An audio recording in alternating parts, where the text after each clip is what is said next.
The children forced into coal mines at age 5. Imagine you are 5 years old.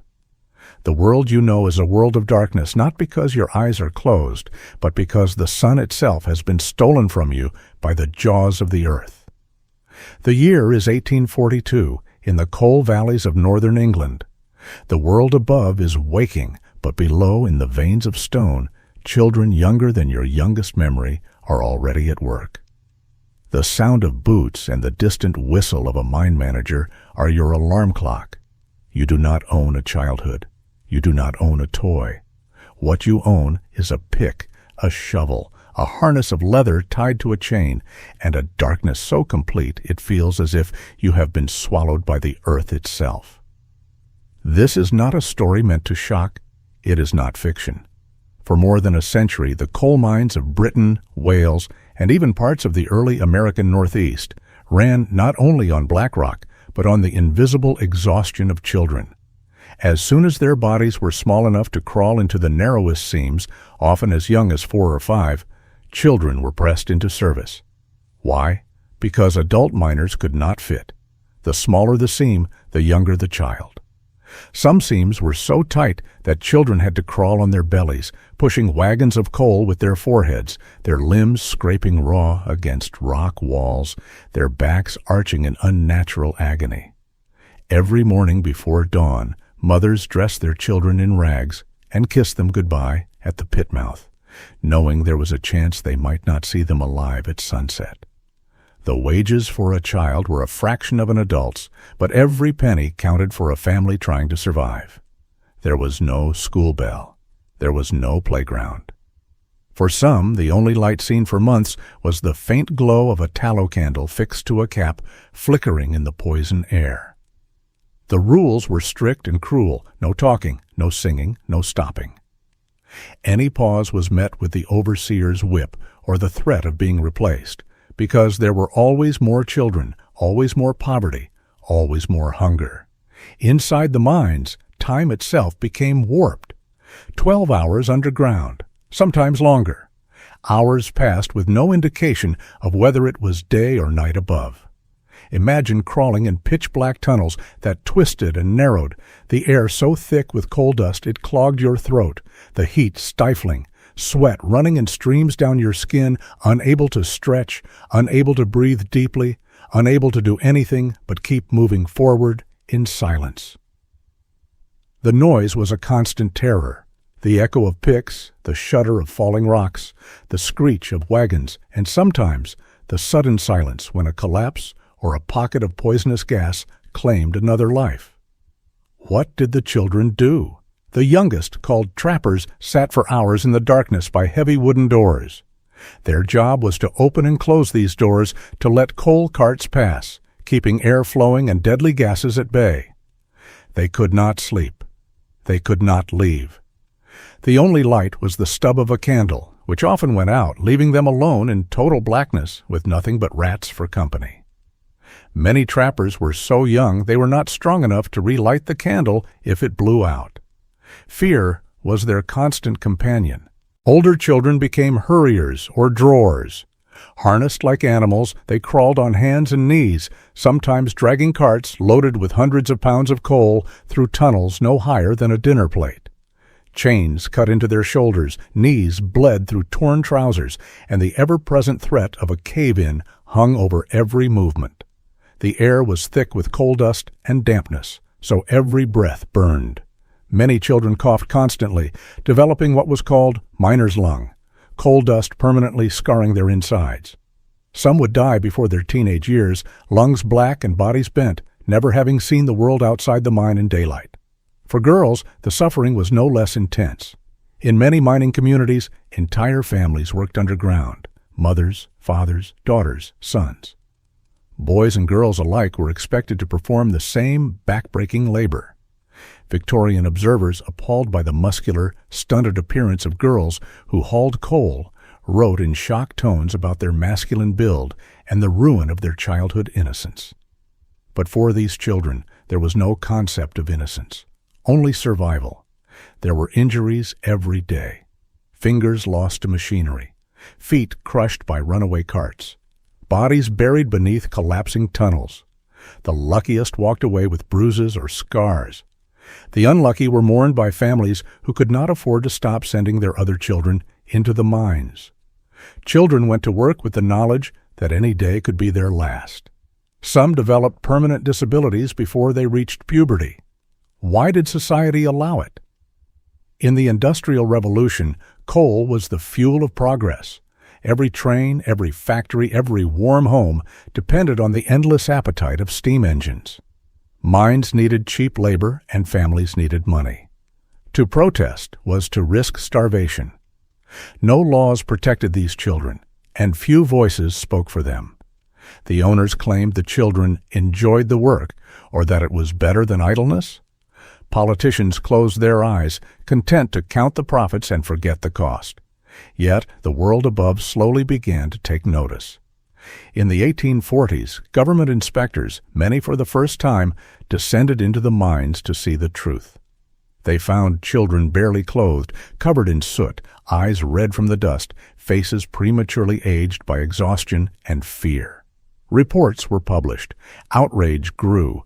Testimonies from children as young as 5 described the terror of the darkness, the agony of the work, and the constant hunger. Newspapers, writers, and reformers began to demand change. One girl, Sarah Gooder, aged 8, described in an 1842 report how she was alone in the dark for up to 12 hours at a time. She wept from loneliness and terror, but if she left her post, she was beaten.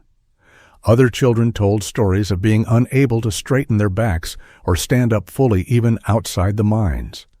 Many lost all sense of day and night. Their lives had become an endless tunnel. Public pressure eventually forced the British Parliament to act.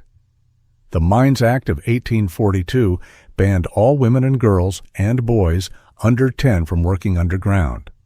It was a start, but the law was often ignored. In remote valleys, desperate families still sent children to the pits. Inspectors were few and enforcement was weak. It would take decades, new laws, and an ever-growing chorus of activists to slowly end the practice. But for those children, for the ones whose names we'll never know, the world never truly apologized. Their stories are written only in the scars they carried, the empty places at family tables, the blackened lungs buried in unmarked graves. They built the industrial world with their suffering, powering trains, ships, and factories with their silent labor. The steam engines that transformed cities were, in part, fueled by the youth stolen from an entire generation. So the next time you see a train rolling across the countryside or the faint trace of coal smoke drifting through a museum, remember the children who vanished into the darkness. The children who, at the age of 5, learned to measure life in the number of shovels lifted, the length of a tunnel, the cold of the earth pressing in on every side. Their names are gone, but their story, your story, our story, remains. Hidden in the black dust of history, waiting to be remembered, waiting to remind us that the price of progress is too often paid by those with the smallest hands and the quietest voices. We cannot return them to the light, but we can refuse to let them be forgotten. Let us honor the courage of those who faced the endless darkness and survived, if only in memory. When factory workers slept next to their machines. In the shadows of the first industrial cities, beneath the grinding thunder of spinning wheels and clattering looms, a world existed that most people today would not recognize as part of our own past. It was a world defined by sleeplessness, a place where the rhythm of human life was forcibly synchronized with the mechanical heartbeats of the factory, and where the dividing line between work and rest dissolved, not by choice, but by the cold logic of profit. Imagine a life where the day never really ended, and the night brought no comfort, only more of the same relentless noise, suffocating heat, and the sharp, acrid scent of machine oil and human exhaustion. For countless factory workers of the 18th and 19th centuries, especially in the textile mills of Britain, America, and beyond, this was not a dystopian fantasy. It was daily, nightly, and inescapable reality. The dawn of the Industrial Revolution promised new prosperity. Cities expanded, and the sky filled with the dark signature of progress: smoke, soot, and the constant pulse of innovation. In this new era, machines demanded to be fed not just coal and cotton, but human bodies, bodies that didn't get to go home. The logic was simple and brutal. Every minute a machine stood idle was money lost. So, mill owners, obsessed with maximizing output and minimizing costs, constructed a system so efficient, so unyielding, that it consumed the very lives of its workers, minute by minute, hour by hour, year by year. The men, women, and children who toiled at these machines became mere extensions of iron and wood, their humanity stripped away by the clock and the overseer's whip. In the largest mills, especially in places like Manchester or Lowell, Massachusetts, hundreds of workers were packed into massive halls, illuminated night and day by gaslight, or in the earliest years, by candle. Their shifts often lasted 14 to 16 hours, sometimes longer. Yet even when the shift ended, there was no escape. Many workers, especially those who were poor, young, or indebted, were forced to sleep on the very premises of the factory itself, curled up in corners or on thin pallets wedged between rows of machinery. These were not accidents of overcrowding or necessity. These were policies designed by owners and managers who saw every extra moment of human rest as a threat to their bottom line.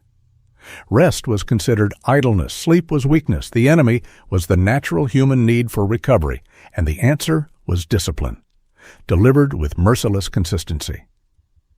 To keep the machines running, mill owners or their supervisors devised a regime that blurred the boundary between work and survival. Imagine closing your eyes in a room that never truly goes quiet, every breath thick with lint, every muscle already aching from the day's endless repetition. The faint hope of sleep is interrupted by the sudden rush of a supervisor's footsteps, sometimes with a bucket of cold water splashed over your head or a cane swung without warning. Children as young as 7 or 8 were especially vulnerable. Sleep meant they risked missing a moment's work. Missing work meant they risked punishment, sometimes a beating, sometimes a fine that would only deepen their family's poverty. For these children, the machinery itself became a kind of steel guardian, looming over their rest, ready to jolt them awake with its vibrations, or worse, to injure them if fatigue dulled their reflexes. Stories abound of workers losing fingers, hands, or even lives because they drifted into exhausted sleep for a second too long beside the relentless gears and spindles. Some factories institutionalized this regime to a terrifying degree. They built bunk rooms and dormitories on the same floors as the looms, sometimes just a few feet from the thundering machines. Windows were nailed shut to keep out the chill, but also to keep the workers in. Some rooms had no windows at all, trapping their inhabitants in perpetual twilight. Even in sleep, the worker's relationship with the machine was intimate and inescapable. The noise never stopped.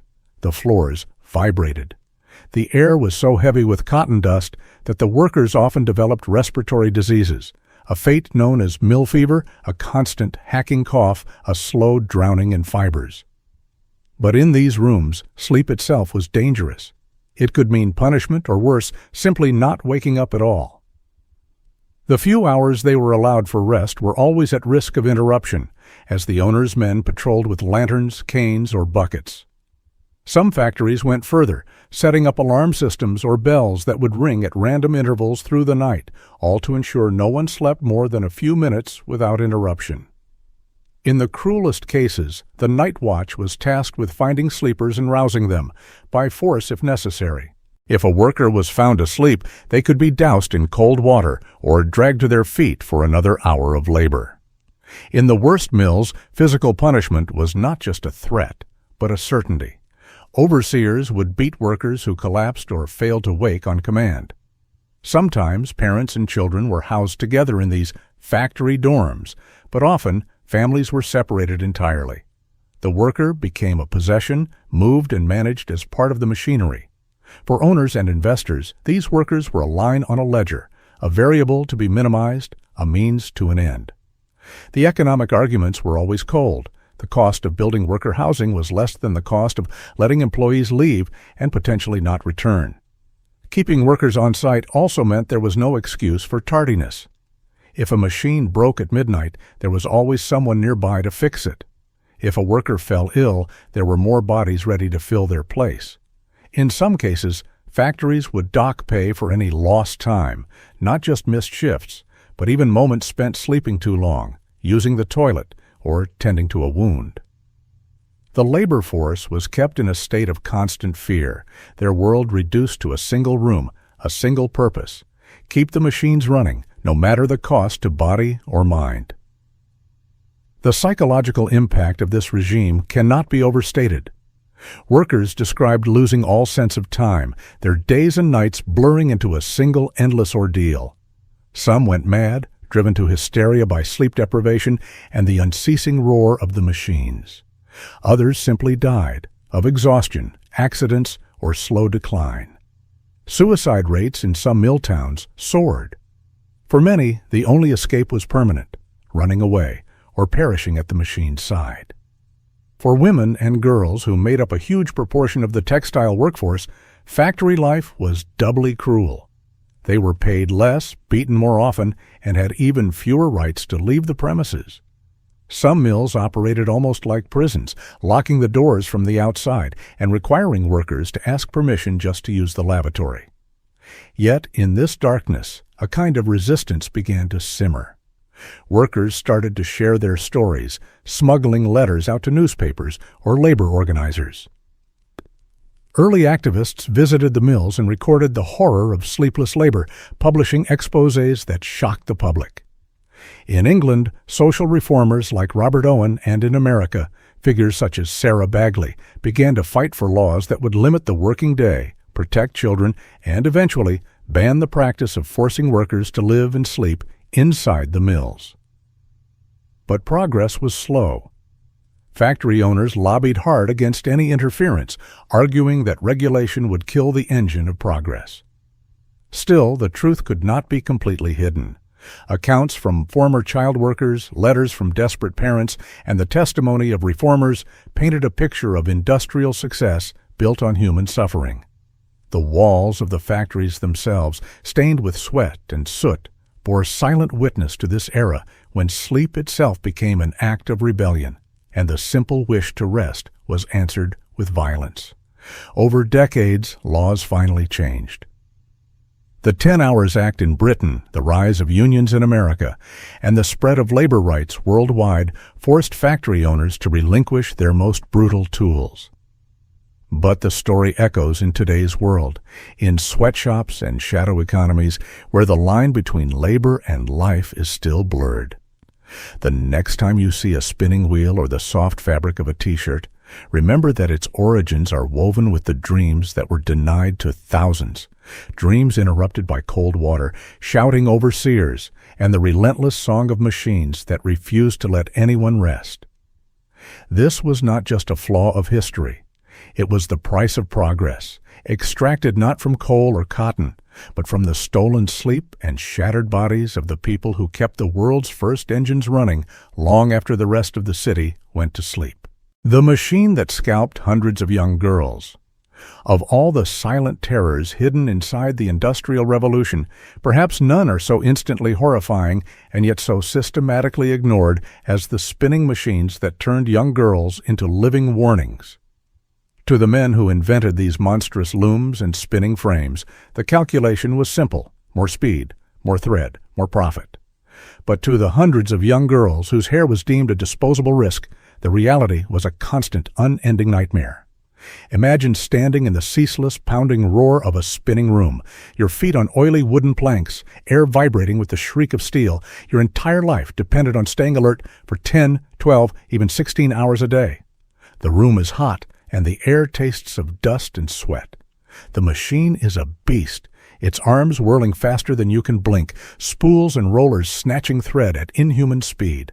And your hair, always one careless moment away from betraying you. In these early factories, girls as young as 7 or 8 were prized labor. Their nimble fingers, their small stature, both were exploited. Safety regulations? The phrase would have sounded alien, even laughable. Factory owners didn't just tolerate risk, they depended on it. Their math was simple. It cost less to replace a child than to halt production for repairs, to add guards, or even to provide a simple headscarf.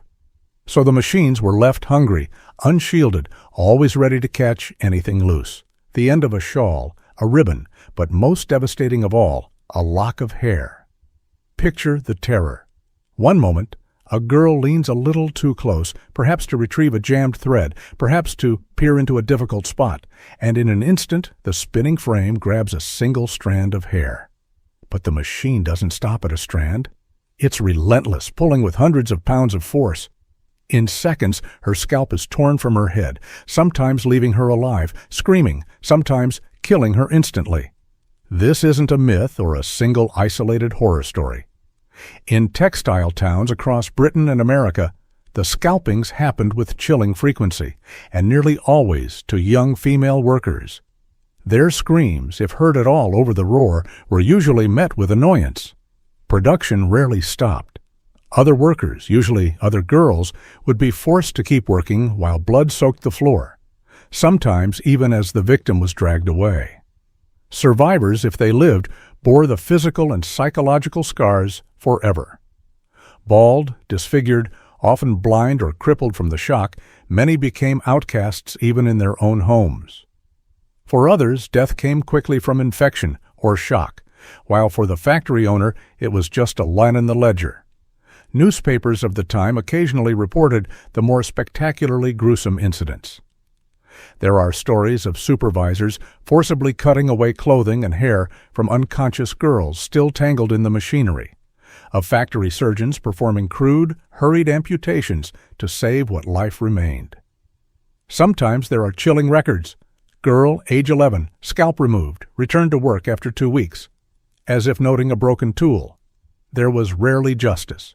Legal protections didn't exist, and even as public horror slowly grew, the men who owned the factories simply denied responsibility.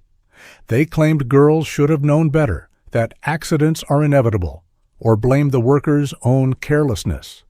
Meanwhile, the real cause was the endless pressure to keep the machines running, faster, cheaper, no matter the cost in flesh. To truly understand this horror, you have to feel how it warped the lives of everyone who survived.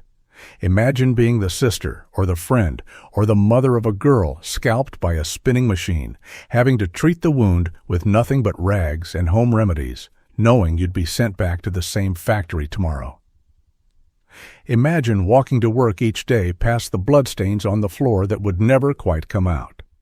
In some places, the risk became so notorious that mothers braided their daughters' hair so tight it caused headaches, or shaved their heads entirely. But the factory demanded even that modest dignity be surrendered. Bare heads were cold in winter, humiliating in public, but still safer than death by machine. And yet, even as the deaths and injuries mounted, change was excruciatingly slow. Factory owners facing mounting public pressure and rare but fierce labor protests would sometimes install wire guards or mandate headscarves, but these changes were piecemeal, often ignored or not enforced. Inspectors, when they existed, were frequently bribed or threatened. Laws lagged decades behind the suffering. In the United States, some state legislatures began passing limited child labor laws only after hundreds of documented scalpings. In the UK, inspectors were so scarce and factory owners so influential that any progress was almost symbolic. Even when regulations were finally mandated, enforcement was inconsistent. Often it took the deaths of dozens, even hundreds, before a single factory made meaningful changes. One might ask, why did girls and their families keep going back? For most, it was simple desperation. Wages, though pitiful, were the difference between survival and starvation. Factories offered the illusion of independence for young girls, but that independence was a razor's edge balanced against the real possibility of mutilation or death. There's a certain dark irony that these factories, which claim to uplift families, instead turn their daughters into expendable cogs in a relentless economic machine. For many working-class communities, these horrors became grim folklore, a warning told in whispers, a fact of life as real as hunger. The spinning machines did not care. They did not discriminate. The only thing that mattered to the machine was that something, someone fed it. And so the cycle continued. Hair tangled in rollers, a shriek swallowed by the din, another life changed or ended, the factory floor quickly cleaned, the machine started again. The only real pause was the cold calculation. Would this injury slow production? If not, there was nothing to discuss. It's almost impossible to grasp now how ordinary this was. To us, it's a horror story. To them, it was the cost of progress. The legacy of those girls, their pain, their lost futures, their permanent reminders on the faces of survivors, became one of the silent foundations of modern safety law. When you see a warning label, a safety guard, or a workplace regulation, remember, it was bought in part with the blood and suffering of those young workers. Their lives were treated as fuel for the spinning frames, their warnings only heeded when the cries became too loud to ignore. The machines that scalped hundreds of girls may be silent now, but the scars they left on flesh, in memory, and in law still shape the world we live in. And in every moment we take workplace safety for granted, we risk forgetting the true cost of ignoring those first desperate screams. The day 200 workers burned alive in a cotton mill. It was a night that should have been like any other. In the crowded heart of Manchester, 1818, the great cotton mills loomed over the city, monuments to industry, progress, and beneath their shadows, unimaginable human cost. In those early decades of the Industrial Revolution, the factory whistle was the unyielding clock. Each sunrise summoned thousands to labor, and each sunset rarely brought release, only exhaustion. But on one terrible night, that relentless machine ground 200 souls into smoke and ash, not because of a freak accident or act of God, but because the very design of the mill became an iron trap. Cotton was king, and its empire was built on the backs of the working poor. The air inside those mills was thick with lint and heat, the noise so constant that workers learned to lip-read or simply functioned in silence. Windows were rarely opened, not for lack of glass, but by deliberate policy. Mill owners, suspicious and paranoid, believed that unbarred windows offered their workers a means of escape from the relentless 14-hour shifts, escape from their debts, escape from the monotony and misery. So, iron bars were installed. To the bosses, this was a practical solution, a measure to ensure productivity. But for the men, women, and children who filled those rooms, the bars were a silent sentence. Most of these workers were children and adolescents, some as young as 7 or 8, sent to the mills because their families could not afford to lose a single wage.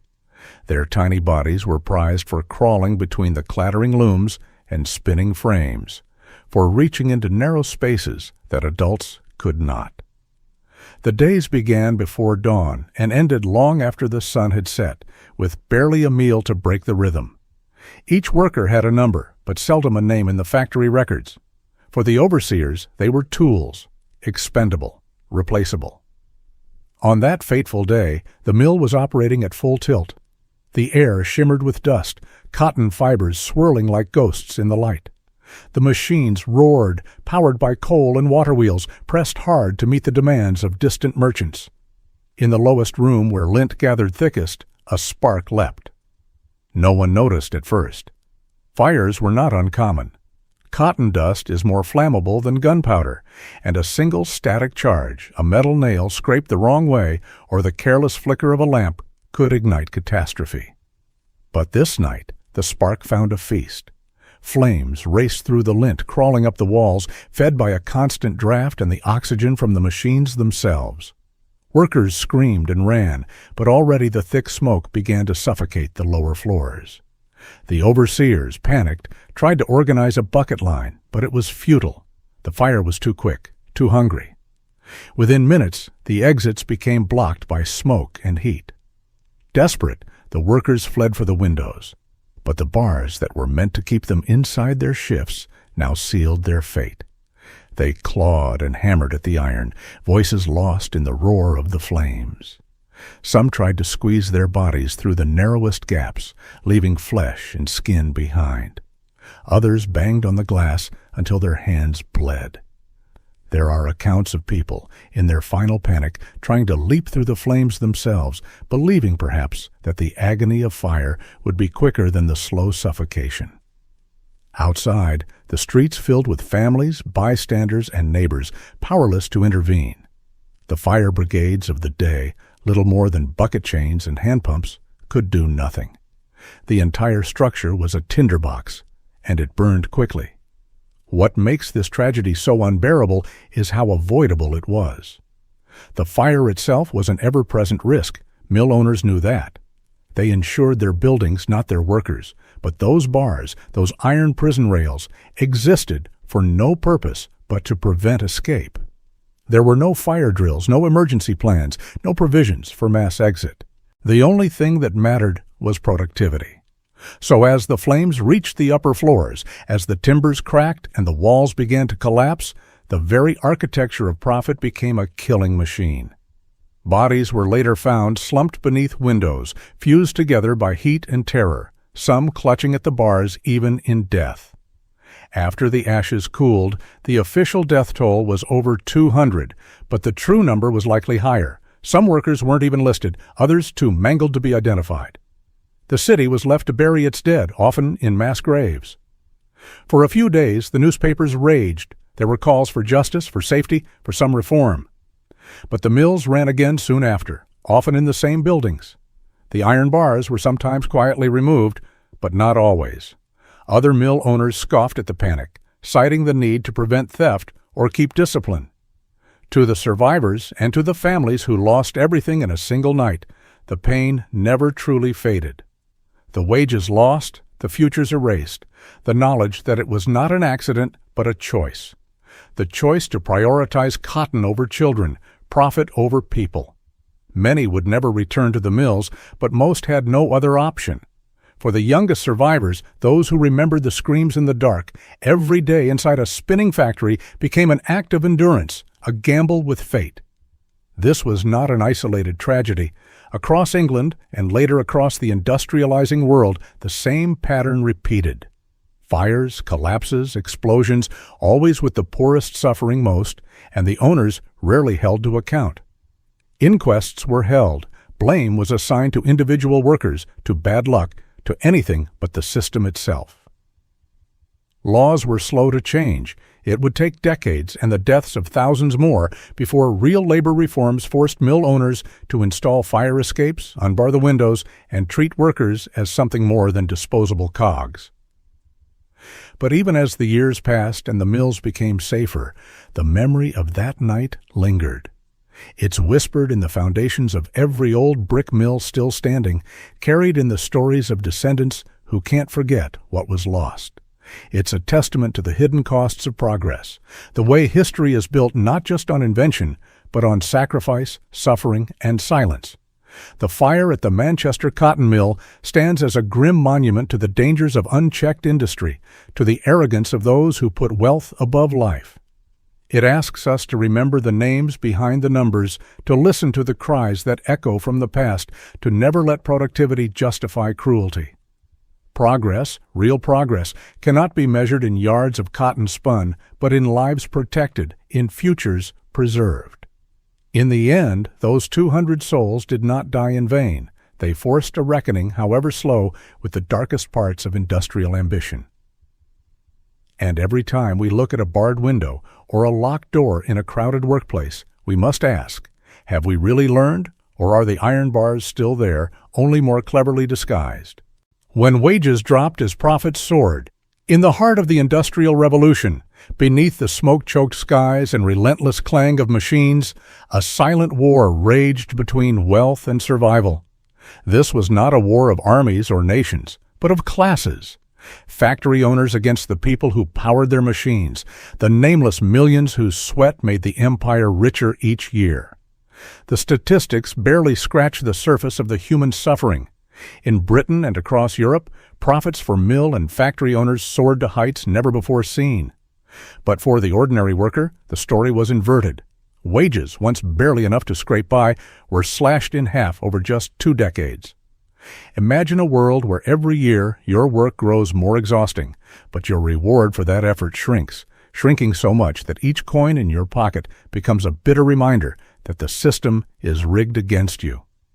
This reality was not an accident. It was calculated. Owners had discovered the dark equation that built their fortunes. The more desperate their labor force, the more pliable. Children, once destined for schools or fields, now stood on tiptoe to reach factory benches, their faces smeared with dust and oil, hands calloused by years stolen from their childhood. And still, it was not enough. Every child, every sibling, every aging grandparent was pressed into service just to put bread on the table. Even that bread, coarse and stale, could only be bought if the entire family endured 12-hour shifts, 6 or even 7 days a week. The reason behind this mass descent into poverty is as mechanical as the machines themselves. When the first great mills rose along the rivers of Manchester and Leeds, there was hope that new technology would mean better lives for all. But machines in the wrong hands became engines of exploitation. Instead of using profits to raise living standards, factory owners reinvested them into newer, faster machines. And to keep the mills running at full tilt, they needed bodies. Lots of them. The supply of labor seemed endless, for every day more rural families were driven off their land by enclosure laws and forced to seek work in the cities. With so many desperate for a job, factory owners could cut wages to the bone, knowing someone would always be hungrier. The numbers are staggering. In Lancashire, average weekly wages for cotton workers fell by nearly 50% between 1810 and 1830, even as production quadrupled. The more goods the factories produced, the less value was placed on the hands that made them. Profits did not trickle down. They pooled in the pockets of a new industrial aristocracy who lived in mansions only a mile away from slums so squalid that rats outnumbered people. In these neighborhoods, the air was thick with disease and fear. Whole streets were known by the number of funerals that left them each week. And all the while, newspapers trumpeted the miraculous progress of industry. The psychological toll is impossible to overstate. Children grew up knowing nothing but the rhythm of the mill bell, the constant ache in their bones, and the knowledge that no matter how hard they worked, their family could fall into starvation at any moment. For many, childhood simply evaporated. By age 6, many boys and girls had already worked for years, their growth stunted, their spirits crushed by foremen who saw them as nothing but replaceable cogs. If one child died or collapsed, another waited in line outside the gates, just as desperate. This system was not hidden. It was the price of progress, accepted by those who benefited most. Parliamentary reports described the misery in precise detail, yet reforms lagged behind for decades, paralyzed by the very men whose fortunes depended on this human machinery. Why did wages fall so brutally as profits soared? The answer lies in competition, both local and global. Every factory owner feared being undercut by rivals, so each cut costs wherever possible, often starting with wages. If one mill reduced pay, others followed, and soon the entire region spiraled downward in a race to the bottom. Meanwhile, as British textiles conquered foreign markets, the wealth that poured back into the country never reached the working class. It was siphoned off to build railways, fund investments, and adorn private estates. The workers themselves, who made these empires possible, remained voiceless, crushed between the gears of progress and profit. To witness this world is to understand why so many revolted, why the fires of Chartism and Luddite rebellion were kindled not by madness or violence, but by sheer, exhausted rage. When fathers saw their children wasted away before reaching adulthood, when mothers stitched together scraps of food, counting every crumb, they understood in their bones that something was broken. The speeches and protests that erupted in factory towns were not radical. They were a desperate plea for survival, for a share in the very wealth their hands had built. Yet the story does not end with suffering alone. Out of this darkness, a new consciousness emerged, a fierce communal solidarity.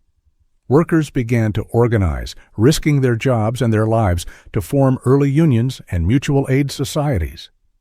They held secret meetings by candlelight, learning to read, to write, to argue for their rights. Every strike, every pamphlet, every public protest was a blow against a system that tried to grind them into silence. In the short term, victories were rare and sometimes costly. Strikers were blacklisted, leaders imprisoned or beaten. But with every act of resistance, the impossible became just a little more possible. Today, it is easy to forget the true price of industrial progress. We remember the machines and inventions, the railways and the steamships. We celebrate the visionaries and the tycoons. But beneath every monument to progress lies the memory of families forced into labor, of children who never played, of generations who sacrificed their health and hope so that profits could climb ever higher. The echo of their struggle still shapes the world today. In every debate over minimum wage, in every strike or protest, in every reminder that when profits rise and wages fall, someone always pays. The era when wages dropped as profits soared is more than a story of numbers. It is a warning. Progress, if untethered from justice, can create miracles for the few and misery for the many. In every factory bell that rang through those soot-blackened streets, in every small hand grasping for one more penny, history asks us not to look away. Because their fight was not only for survival, it was for the dignity of all who labor, for a world where the measure of a life is not the wealth it creates for others, but the chance to live, to hope, and to dream. The Matchstick. Girls whose jaws rotted from the inside. Close your eyes and imagine the sound of a city before dawn, the clatter of carts, the distant hoot of a steamboat, the thick, wet hush of London fog rolling in over the rooftops.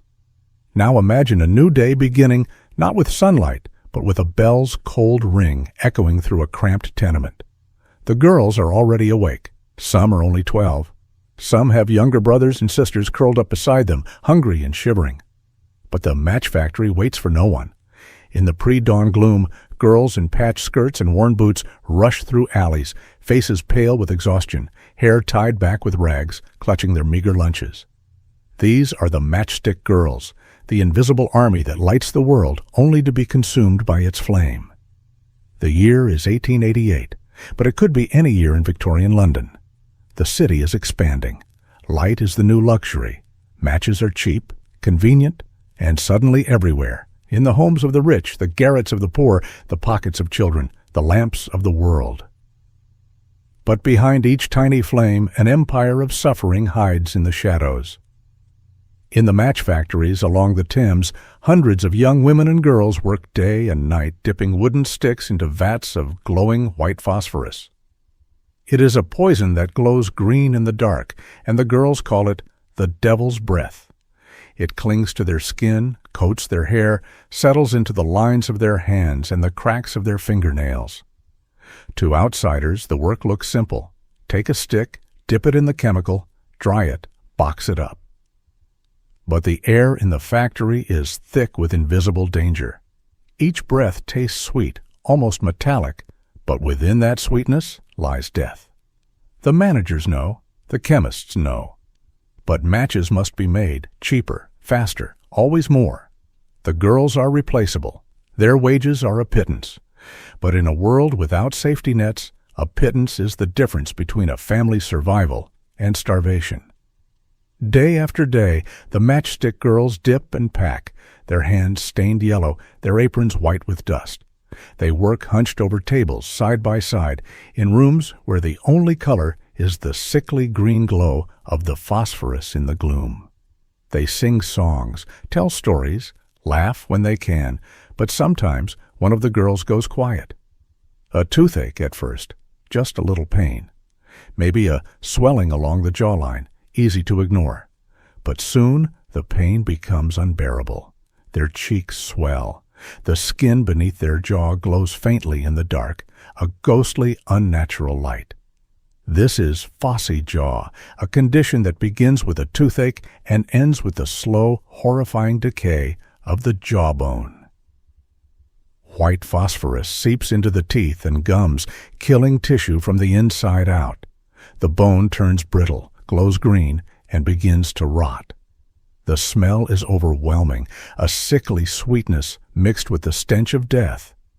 For some, pieces of jawbone fall away, leaving wounds that never heal. The pain is constant, relentless, nightmarish. Even morphine can barely dull it. What is it like to suffer from phossy jaw? Imagine waking in the night to the sound of your own bones cracking. Imagine seeing your reflection, skin pallid, cheeks swollen, a faint glow leaking from a wound that will never close. Friends turn away in horror. Co-workers refuse to sit near you for fear of the stench and the curse. Doctors, if you can afford them, have little to offer except to cut away the dead bone with crude tools. Most girls are fired when they become ill. The factory cannot risk the others seeing the truth. You leave work penniless, mutilated, and doomed. There are stories of girls whose entire lower jaws crumbled to dust. Some spent their last months hidden away in dark rooms, afraid of sunlight, unable to eat, speak, or even smile. Some died of infections, others of starvation. Few received sympathy. In the factory ledgers, they vanished, erased as if they had never existed, replaced by the next desperate girl willing to risk her life for a few coins a week. And yet, despite this horror, the Matchstick girls persisted. What choice did they have? For most, the match factory was the only work available. Mills and laundries paid even less. Domestic service was grueling and often cruel. In the match factory, at least, you could work beside friends, sisters, mothers, a community of suffering, a family of necessity. The girls learned to hide their pain, to laugh through their fears, to scrub the phosphorus from their faces at night, and pray they would not be the next to glow in the darkness. Why did the factories use white phosphorus, knowing its dangers? The answer is simple: profit. Red phosphorus, a safer alternative, existed, but it was more expensive and required new equipment. Factory owners chose to risk the lives of hundreds of girls rather than lose a penny of profit. The suffering of the Matchstick girls was invisible to those in power. Out of sight, out of mind. It took a rebellion to change everything. In 1888, after years of misery, the Matchstick girls of the Bryant and May factory in London had finally had enough. They walked out, hundreds of them, some no older than 14, demanding better pay and safer conditions. Their strike shocked the city. For the first time, newspapers told their story. Girls with glowing faces, teeth falling out, jaws eaten away by the poison that made the world's matches. The public was horrified. Parliament was shamed into action. The Matchstick girls won some of their demands, but for many it was too late. Over time, laws were passed banning white phosphorus in matches. By the early 1900s, most European countries had outlawed its use. Red phosphorus replaced it. The factory changed, but the scars remained. The girls whose jaws had rotted from the inside never recovered. Many died young, their names lost to history, their stories fading into legend. The world moved on, lighting candles and lamps with new matches, never pausing to remember the price that had been paid. And yet, even now, if you look closely at an old matchbox in a museum, you can almost see the ghosts of those girls, their hands stained yellow, their faces pale, their eyes full of a courage no one recognized until it was too late. You can almost smell the phosphorus, almost hear their laughter echoing down the years. Their pain lit the world, but it also burned a lesson into history. That no convenience is worth the price of a young life, and no profit can justify the suffering of the innocent. So next time you strike a match, pause. Listen for the voices in the flame. Remember the girls who shone in the dark and paid for the world's light with their own. Their sacrifice should not be lost to the shadows. They were the Matchstick girls, and their story deserves to burn bright. Forever. The protesters shot for demanding bread. The year was 1819. The sun rose heavy and pale above the smoky rooftops of Manchester, England, a city pulsing with the energy and misery of the Industrial Revolution. On this particular August morning, tens of thousands of ordinary people, men, women, and children, awoke with a single thought haunting their minds: hunger. The price of bread had soared beyond the reach of the working class. Wages had stagnated or fallen. Machines had taken jobs. Soldiers, returned from the Napoleonic Wars, wandered the streets, desperate for any scrap of work. The shops were empty. The mills were full, but only of the select few who would labor for pennies. It was in this climate, where a loaf of bread meant the difference between life and starvation, that an idea began to spread through the crowded alleyways and cellars of the city. Enough was enough. The time had come to stand up, not just for food, but for dignity, for a voice, for the right to be heard. On August 16, 1819, a crowd gathered on St. Peter's Field, a broad, open space in the heart of Manchester, hemmed in by brick and stone, a natural amphitheater for the city's restless energy. Some came in their Sunday best, believing that peaceful protest and proper conduct would win the day. Others marched in ragged clothes, faces thin and pale, carrying banners that spoke their truth in simple, burning words. Liberty or death. Universal suffrage. Equal representation. And beneath it all, the urgent, wordless demand for bread, for work, for a future. They brought their wives and children, believing that the presence of families would keep violence at bay. Some accounts claim the crowd numbered 60,000 or more, nearly the entire working population of the city and surrounding towns. This was not a riot. There were no stones thrown, no windows smashed, no torches raised. The people came armed only with their voices, their banners, their hope. They had come to listen to speakers like Henry Hunt, a towering figure in the reform movement, whose booming voice promised justice through peaceful assembly and political pressure. The mood was almost festive, like a great public picnic, full of nervous anticipation and the sense that history was about to turn a page. But behind the crowds, in the buildings and barracks surrounding the field, a very different mood was taking hold. One of fear, suspicion, and cold calculation. The magistrates, local officials, loyal to the crown and terrified of revolution, watched the swelling crowd with mounting dread. Across Europe, kings and emperors had recently fallen to mobs. The memory of the French Revolution, with its guillotines and massacres, still haunted the ruling class. In their minds, every protest was a spark that could ignite chaos, and so they made a decision that would echo through history. They called in the military. Cavalrymen of the Manchester and Salford yeomanry, local men, many of them mill owners themselves, waited nearby, sabers sharp, horses restless. Regular troops and even artillery were positioned just out of sight, the machinery of repression coiled and ready. At midday, as Hunt and the other speakers began to address the crowd, the magistrates panicked. Citing unlawful assembly and fearing a rebellion that never existed, they issued a warrant for the speaker's arrest and ordered the cavalry to disperse the crowd. What happened next would be seared into the memory of a nation, and the world would come to know it by a bitter, mocking name. Peterloo, a grim reference to Waterloo, the site of Britain's recent military glory, now twisted into a symbol of domestic shame. The yeomanry charged, sabers drawn, plowing directly into the dense mass of people. There was no warning. Horses trampled the fallen. Swords slashed indiscriminately. The crowd, boxed in by fences and buildings, had nowhere to run. Mothers were knocked to the ground, infants crushed. Men tried to shield their families and were cut down. In minutes, the peaceful gathering became a scene of horror. Screaming, blood, panic, the thundering of hooves, and the metallic taste of fear.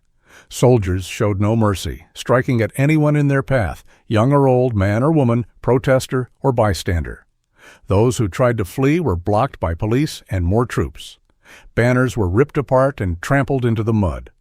By the time the violence ended, the numbers told a story too brutal to ignore. At least 18 people lay dead, including women and children. Hundreds more were wounded, some cut by sabers, others crushed underfoot, many suffering broken limbs or lasting injury. The exact toll will never be known, for many more likely died later of their wounds or from infection in the squalid hospitals and workhouses. The hunger that had brought them to St. Peter's Field was answered with violence, not bread. In the aftermath, the authorities justified their actions with a chilling certainty. The magistrates claimed they had saved the city from anarchy. The government in London congratulated them on their vigilance, and the newspapers loyal to the establishment painted the protesters as dangerous agitators. But among the survivors and the watching world, a different truth began to emerge. Eyewitnesses described the charge in excruciating detail. Letters poured in, describing lost loved ones, shattered families, and the sight of children maimed for asking for a piece of bread or a say in their own government. The horror of Peterloo could not be erased. The shockwaves spread far beyond Manchester. Across Britain, public outrage exploded. Artists and poets took up the cause, none more famously than Percy Bysshe Shelley, whose poem, The Mask of Anarchy, called the massacre the world's greatest public crime. For the first time, the working class realized the true price of protest, but also their own power to unsettle the powerful. Peterloo became a rallying cry for reform, and for generations its name was spoken in whispers and shouts, in secret union meetings, on factory floors, and in the halls of Parliament itself. Yet for the families who lost everything that day, justice came slowly, if at all. Most of the cavalrymen escaped punishment. The government doubled down on repression, passing the notorious 6 Acts, which made further protest nearly impossible and increased penalties for dissent. But the fire could not be put out. Over the next decades, the movement for reform swelled. The Chartists, the labor unions, the suffrage campaigners all drew strength from the bloodshed at Peterloo. Eventually, laws changed. The right to assemble, the right to vote, and protections for workers and the poor became the bedrock of a new kind of society. The ghosts of Peterloo demanded it. To truly understand the horror and significance of that day, you must imagine the hunger in each stomach, the hope in every banner, the terror as steel met flesh, not in war, but on the streets of a city that called itself civilized. These people did not want to overthrow a king or burn the world. They wanted bread for their children, a fair wage, and a voice that counted. They brought their families, believing in the promise of peaceful change, and were met with violence because they dared to ask for dignity. The legacy of Peterloo is a lesson etched in blood and sorrow. It warns us of what happens when power fears the voice of the people, when justice is measured in profit, and when those who suffer are met not with compassion, but with cold steel. Every struggle for rights, every march for justice, every ballot cast in the world's democracies carries a trace of that day. The story is not just about 1819. It is about the eternal, universal fight for dignity, for bread, for a voice that will not be silenced by the sound of cavalry charging into hope. The orphans sold to factories like property. Imagine you're a child in 19th century England. You've lost your parents, maybe to disease, famine, or the unrelenting grip of poverty. You have no relatives willing or able to claim you, so you become what society calls a pauper orphan. But in reality, you're not just an orphan. You are a commodity, a product. A line item on the accounts of the parish, the local authorities charged with caring for the destitute. For thousands of children, this is where the true nightmare begins, not in the cold streets or the overcrowded workhouses, but in the dark, thundering world of the industrial mill. Parish officials, struggling under the burden of caring for orphan children, saw an opportunity. Textile factories, desperate for small, cheap labor, offered to apprentice these orphans. On paper, it sounded almost respectable. An apprenticeship suggested a trade, a future, a path to independence. In reality, it was a grim transaction. The factory paid the parish a fee, and the children were delivered by the cartload, sometimes hundreds at a time, to distant mill towns. Most were never seen by their home parishes again. The paperwork was legal, the language sanitized, but the reality was the selling of human beings, children, into a life of bondage. The word apprentice concealed the brutality.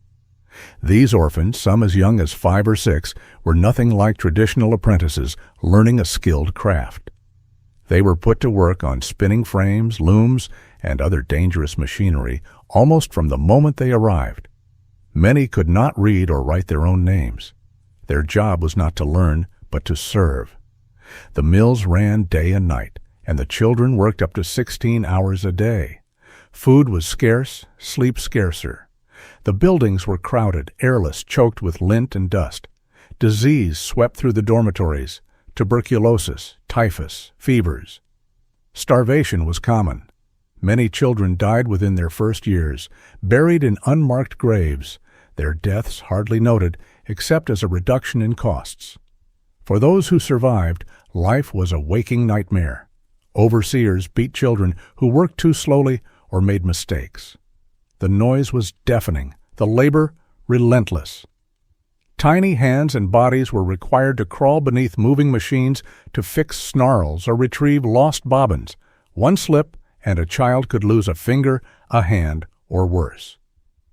If injured, children were often patched up with crude first aid and sent back to work. The mills provided just enough food and shelter to keep the orphans alive and functional, barely. There were stories of children eating rats, scraps, or even shoe leather to stave off hunger. Some ran away, but escape was rare.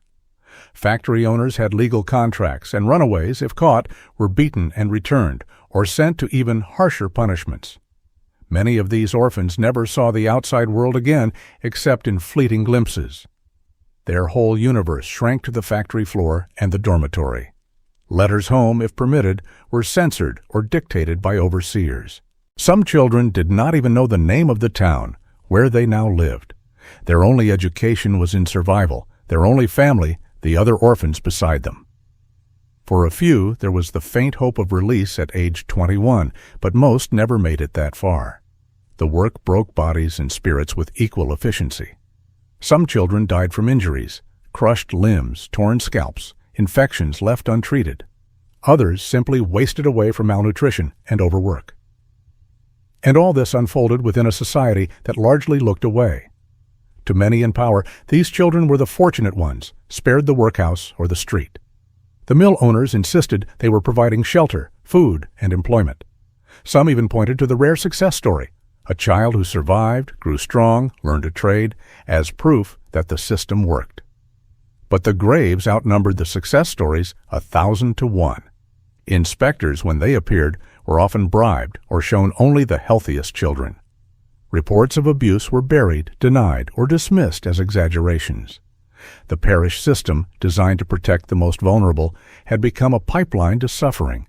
What makes this story so haunting isn't just the scale of the tragedy, but how systematic and accepted it became. Orphan children, already abandoned by fate, were further betrayed by the very institutions meant to protect them. They became a hidden labor force, powering the Industrial Revolution, their suffering baked into the fabric of modern society. Many of the great fortunes of the age, many of the proud factories still standing today, were built on the backs and the bones of these invisible children. When you hear the word apprentice, remember that in this context, it was a mask for exploitation. When you look at old factory buildings or read about the Industrial Revolution's triumphs, know that for every story of invention and progress, there is another unspoken story of loss, fear, and children who never had a chance. The orphans sold to factories were not just victims of history. Their struggle and suffering are warnings. When profit and efficiency eclipse humanity, the most powerless always pay the price. Their legacy is a shadow behind every safety law and child labor regulation that followed, hard-won protections purchased with the lost lives of children sold as property, whose only real crime was being born in the wrong place, at the wrong time, into the waiting arms of an uncaring machine. The women who gave birth on factory floors. Imagine the echoing din of spinning machines, a thunder so relentless it drowns out voices, drowns out the softest cries, even drowns out the sharpest pain. Now picture the narrow aisles between the looms and frames, coated in drifting cotton dust, every surface is sticky with sweat and oil. In this world, during the merciless rise of industrialization, thousands of women toiled not just with the weight of poverty and exhaustion, but with the secret burden of pregnancy. every day, every hour, until their bodies simply gave out.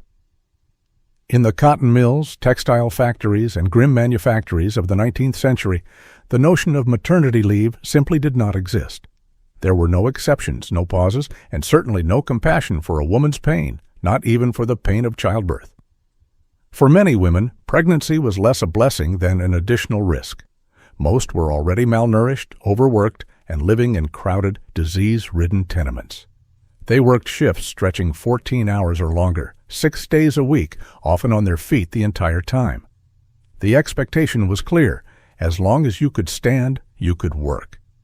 As long as you could breathe, you belonged to the factory floor. If you showed signs of slowing down, a foreman's whip or a docked wage was often waiting. If you fainted, you might simply be dragged aside, revived with a splash of cold water, and sent back to the line. But pregnancy cannot be postponed or ignored. In the spinning rooms, the relentless rhythm of the looms provided no privacy, no dignity, and no space for a woman in labor. Workers remember women trying to hide their contractions, biting down on rags to muffle their pain, clinging to machines for support as their bodies fought to bring new life into the world. Sometimes there was no warning at all, a sudden rush of water, a doubling over in pain, and then the nightmare of giving birth among strangers, with only the most basic assistance from fellow laborers. There were no doctors. There were no midwives. There were only other working women, themselves as frightened and exhausted as the one in labor. In some cases, the baby came so quickly that it was delivered right there on the grimy boards between machines, the mother's cries lost in the mechanical roar. Other times, the women were hurried to a dark corner or supply closet where they could be out of the overseer's line of sight for a few minutes, just long enough for the child to be born and wrapped in whatever rags could be found. These births were not rare. Factory records and the testimonies of reformers and journalists describe dozens, even hundreds of such cases in a single city each year. The truth was, the factory owners viewed these events as an inconvenience, a minor interruption in the machinery of profit. And there was no rest. No sooner had the child entered the world than the mother was forced back to her station. Sometimes the umbilical cord was cut with a dirty blade. Sometimes, in the most desperate cases, it was simply torn by hand. Blood would be mopped up with scrap cloth, and within minutes the overseers would urge, sometimes scream, for the woman to resume her work. Infants were swaddled in rags and tucked under benches, hidden in baskets, or sometimes passed to an older child if one happened to be working nearby. These makeshift nurseries were far from safe. Many newborns grew sick or died in the filth, suffocating from cotton dust or malnutrition, while their mothers, numb from pain and grief, had to keep spinning. For the factory owners, this was not a tragedy, but simply the cost of business. Women were valued for their nimble fingers, their willingness to endure, and the fact that they could be paid far less than men. If a woman died in childbirth or a newborn was lost, there was always someone desperate enough to take their place. The owners kept no official records of these deaths. They simply counted finished cloth, not broken lives. In the rare instances when a labor reformer gained entry to a mill and bore witness to a birth or a death on the floor, their reports were often dismissed as exaggeration or sentimentalism. Yet the stories are everywhere in the hidden histories, woven through letters, parliamentary inquiries, and the memoirs of survivors. Women recall collapsing at their posts, waking to find a baby by their side, uncertain whether to feel shame or pride or simply relief that they were still alive. Some spoke of losing several children in a single year, stillbirths, infections, slow deaths from hunger, all while never missing a day of work. Others described the agony of being punished for slowing down, even as their bodies bled and trembled in the aftermath of labor. It wasn't just England. In America's textile cities, in European manufactories, in every industrializing corner of the world, the story was the same. Factory work was a trap that consumed women whole, physically, emotionally, generationally. The cycle was self-perpetuating. A woman might bring a child into the world on a factory floor. That child would grow up amidst the machines, and if they survived, would take their mother's place in turn. The machines cared nothing for human frailty. They demanded only hands, and as many as possible. Change, when it finally came, was agonizingly slow. It took the efforts of countless campaigners, journalists, activists, the first female doctors, and crucially, the women themselves, who began to speak out despite threats of violence and dismissal. Parliamentary committees heard shocking testimony. Some factory inspectors, risking their jobs, reported the grim realities they saw. But the owners denied responsibility, and many politicians, dependent on factory money, looked the other way. Only decades later, after public outrage and the slow progress of labor law, did maternity rights begin to appear. Laws were passed, first to restrict the hours women could work, then to protect mothers in the weeks surrounding childbirth. Still, these reforms came far too late for generations lost to the looms. For many, their suffering was never named, never recorded, never mourned, except by those who shared their pain. The story of women giving birth on factory floors is not just a footnote in the history of labor. It is a testament to human endurance, a warning about the dangers of unchecked power, and a reminder of how easily the machinery of profit can crush what is most vulnerable.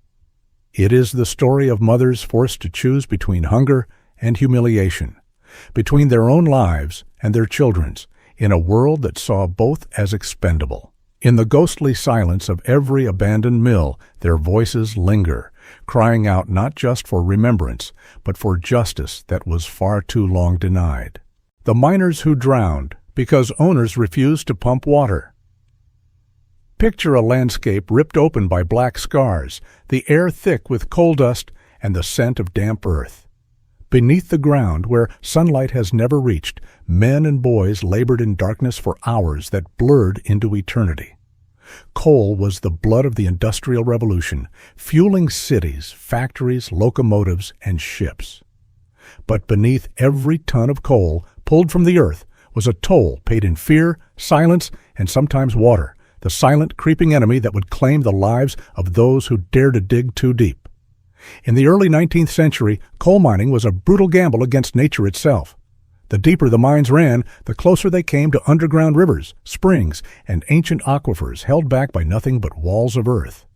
Water was everywhere, seeping, dripping, sometimes gushing into tunnels without warning. The solution was as simple as it was expensive. Install steam-driven water pumps to keep the mines dry, to drain the darkness and give the miners a fighting chance. But for many mine owners, that price was too high. Profits mattered more than lives. Imagine descending each morning into a world where your survival depended on the hope that the ground would hold, that water would not rise faster than your shovels and picks could clear a path to the surface. Men worked by the glow of flickering lamps, listening always for the telltale sound, the echo of water rising somewhere out of sight, or the sudden change in air pressure that meant a wall had given way. Some mines had pumps, ancient and unreliable, belching steam and rattling with the effort, but many had nothing at all. Owners looked at the bottom line, not the bottom of the shaft. They gambled with human lives, convinced that a disaster would happen to someone else, somewhere else. There were warnings, so many warnings.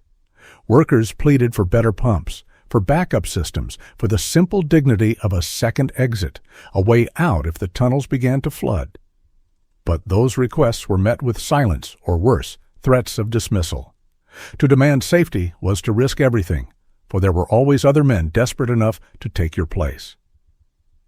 And then, inevitably, the water came. In the blackest depths of the mine, water begins as a trickle.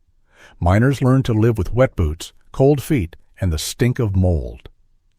But when the rains come, or when an underground spring bursts, water fills the shafts with a force beyond imagination. It races through the galleries, sweeping tools, lanterns, and hope itself away. In an instant, darkness becomes a grave. Historical records echo with tragedy. In 1838, at the Huskar Colliery in Yorkshire, heavy rains caused a stream to burst its banks, sending water cascading down the hillside and into the mine's ventilation shaft. Inside, 40 children and young teens, Some as young as 7 were trapped in rising water. There was no second exit, no pumps powerful enough to stem the flood. They clawed at stone, screamed for help, but there was only darkness and the icy embrace of the water. By morning, rescuers found their bodies huddled together, as if even in their final moments they clung to one another for warmth the world above had denied them. This was not a lone tragedy. Throughout Britain and beyond, similar stories played out with chilling regularity. In the South Wales coalfields, flooding claimed entire shifts, sometimes dozens at a time. At the Oakwood Colliery in 1846, water broke through the wall of an old abandoned shaft and swept through the working face. 22 miners were cut off from all exits, their lanterns snuffed out as the water rose around them. There were no pumps. Owners had decided the cost was too great. Weeks later, only a handful of bodies were recovered. The rest lay entombed forever in a silent, watery grave. And what of the owners, the men who counted profits while others counted the dead? They issued statements of regret, of course, blaming acts of God or unforeseeable accidents. But behind closed doors, ledgers told the true story. The cost of a steam pump or a proper escape tunnel was always weighed against the price of labor, of lives lost, of widows left behind. Compensation, if it came at all, was a pittance. Families received little more than the price of a funeral. Children who survived were sent back underground, for there was no other way to eat. Sometimes survivors' voices broke through. Newspaper accounts and parliamentary inquiries painted a harrowing portrait. Men who waded waist-deep in freezing water for hours before rescue. Children whose first taste of life was coal dust and terror. And communities haunted by the memory of sons, fathers, brothers lost not to war, but to neglect. These testimonies, delivered in shaking hands and tear-choked voices, began to reach the conscience of a nation, but change came slowly. As outrage grew, so too did the movement for reform. The Mines Act of 1842, spurred in part by the outcry over tragedies like Huskar, prohibited women and children under 10 from working underground. Later acts mandated better ventilation and eventually insisted on safer exits and pumps. But for many, these changes came too late. Graveyards filled with miners' headstones, each one a silent accusation against the greed that weighed human life against profit, and found it wanting. The legacy of these drowned miners is written not only in laws, but in the soul of every mining community. A constant reminder of what happens when profit is valued above people. Every time water drips through the rock, every time a pump rattles to life, it is an echo of lives lost and lessons learned in blood and silence. Even today, the story does not truly end.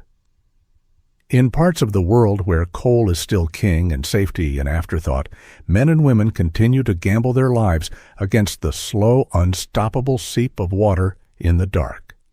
Every disaster, every collapsed tunnel or flooded shaft whispers the old warning that those who control the mines must never again be allowed to turn their backs on those who risk everything below, because history remembers the drowned, not as statistics, but as sons and daughters, fathers and friends, who once braved the dark for a chance at daylight, only to find themselves abandoned when they needed help most. Their legacy is not merely tragedy, but a call to conscience, a demand that no life be sacrificed for profit, that every miner's lamp be met with safety and dignity, and that the world above never forget the cost of the coal that fueled its rise. At the Oakwood Colliery in 1846, water broke through the wall of an old abandoned shaft and swept through the working face. 22 miners were cut off from all exits, their lanterns snuffed out as the water rose around them. There were no pumps. Owners had decided the cost was too great. Weeks later, only a handful of bodies were recovered. The rest lay entombed forever in a silent, watery grave. And what of the owners, the men who counted profits while others counted the dead? They issued statements of regret, of course, blaming acts of God or unforeseeable accidents. But behind closed doors, ledgers told the true story. The cost of a steam pump or a proper escape tunnel was always weighed against the price of labor, of lives lost, of widows left behind. Compensation, if it came at all, was a pittance. Families received little more than the price of a funeral. Children who survived were sent back underground, for there was no other way to eat. Sometimes survivors' voices broke through. Newspaper accounts and parliamentary inquiries painted a harrowing portrait. Men who waded waist-deep in freezing water for hours before rescue. Children whose first taste of life was coal dust and terror, and communities haunted by the memory of sons, fathers, brothers, lost not to war, but to neglect. These testimonies, delivered in shaking hands and tear-choked voices, began to reach the conscience of a nation, but change came slowly. As outrage grew, so too did the movement for reform. The Mines Act of 1842, spurred in part by the outcry over tragedies like Huskar, prohibited women and children under 10 from working underground. Later acts mandated better ventilation and eventually insisted on safer exits and pumps. But for many, these changes came too late. Graveyards filled with miners' headstones, each one a silent accusation against the greed that weighed human life against profit and found it wanting. The legacy of these drowned miners is written not only in laws, but in the soul of every mining community, a constant reminder of what happens when profit is valued above people. Every time water drips through the rock, every time a pump rattles to life, it is an echo of lives lost and lessons learned in blood and silence. Even today, the story does not truly end. In parts of the world where coal is still king and safety an afterthought, men and women continue to gamble their lives against the slow, unstoppable seep of water in the dark. Every disaster, every collapsed tunnel or flooded shaft whispers the old warning that those who control the mines must never again be allowed to turn their backs on those who risk everything below. Because history remembers the drowned, not as statistics, but as sons and daughters, fathers and friends who once braved the dark for a chance at daylight, only to find themselves abandoned when they needed help most.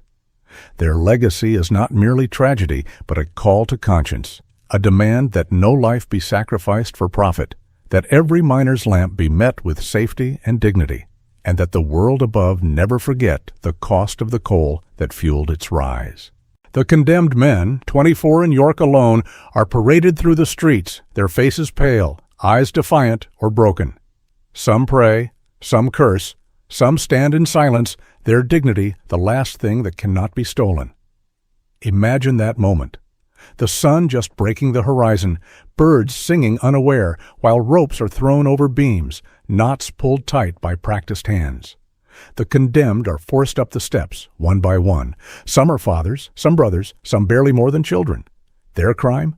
Resisting the death of their world. The crowd looks on, some with tears, some with anger, some with silent resolve. This is not justice. This is a warning. The hangman gives the signal. The bodies drop. Mothers wail. Children are pressed to their fathers' chests, too young to understand, too old to forget. The message from those in power is clear. Resist, and you will be made an example. Question the machine, and you will become fuel for its progress. For years after, the countryside is haunted by silence. Fear settles into the bones of every family. The factories run day and night, the looms chattering like iron teeth, and the men who once shaped their world are reduced to shadows, living ghosts in the land their labor built. Yet the story does not end there. The Luddites are remembered not as simple destroyers of machines, but as the voice of a generation betrayed by the promise of progress. They are the warning in every age that technology, without compassion, becomes a weapon. That progress, built on the bones of the powerless, is not progress at all. Their sacrifice echoes through history. In the years that followed, workers would rise again, organizing, striking, demanding the dignity of fair wages and safe working conditions. The world would learn, again and again, that progress must not come at the price of humanity. But on that cold morning, with the gallows looming against the sky, none of that was promised. Only the silence of the crowd, the creak of the rope, the memory of men who chose to stand, if only for a moment, against the iron tide. So when you hear the word Luddite used as an insult, a name for those afraid of change, remember what it truly meant. Remember the families driven to desperation, the men hanged as warnings, the cost of a world too eager to forget the people behind its machines. Remember that every age has its Luddites, not enemies of progress but defenders of the human soul in a world racing ever forward. Their courage deserves to be more than a footnote. It deserves to be a lesson, burning in the memory of anyone who believes that people matter more than profit, that dignity is not a crime, and that the past is never as distant as we think. This is their story. Do not let it fade into silence. The 16-hour workdays that ended in collapse. In the world of the early Industrial Revolution, life inside the factory was a landscape of noise, sweat, and unending fatigue, a kind of waking nightmare that stretched from before dawn to long after the sun had disappeared behind the smoke-choked rooftops.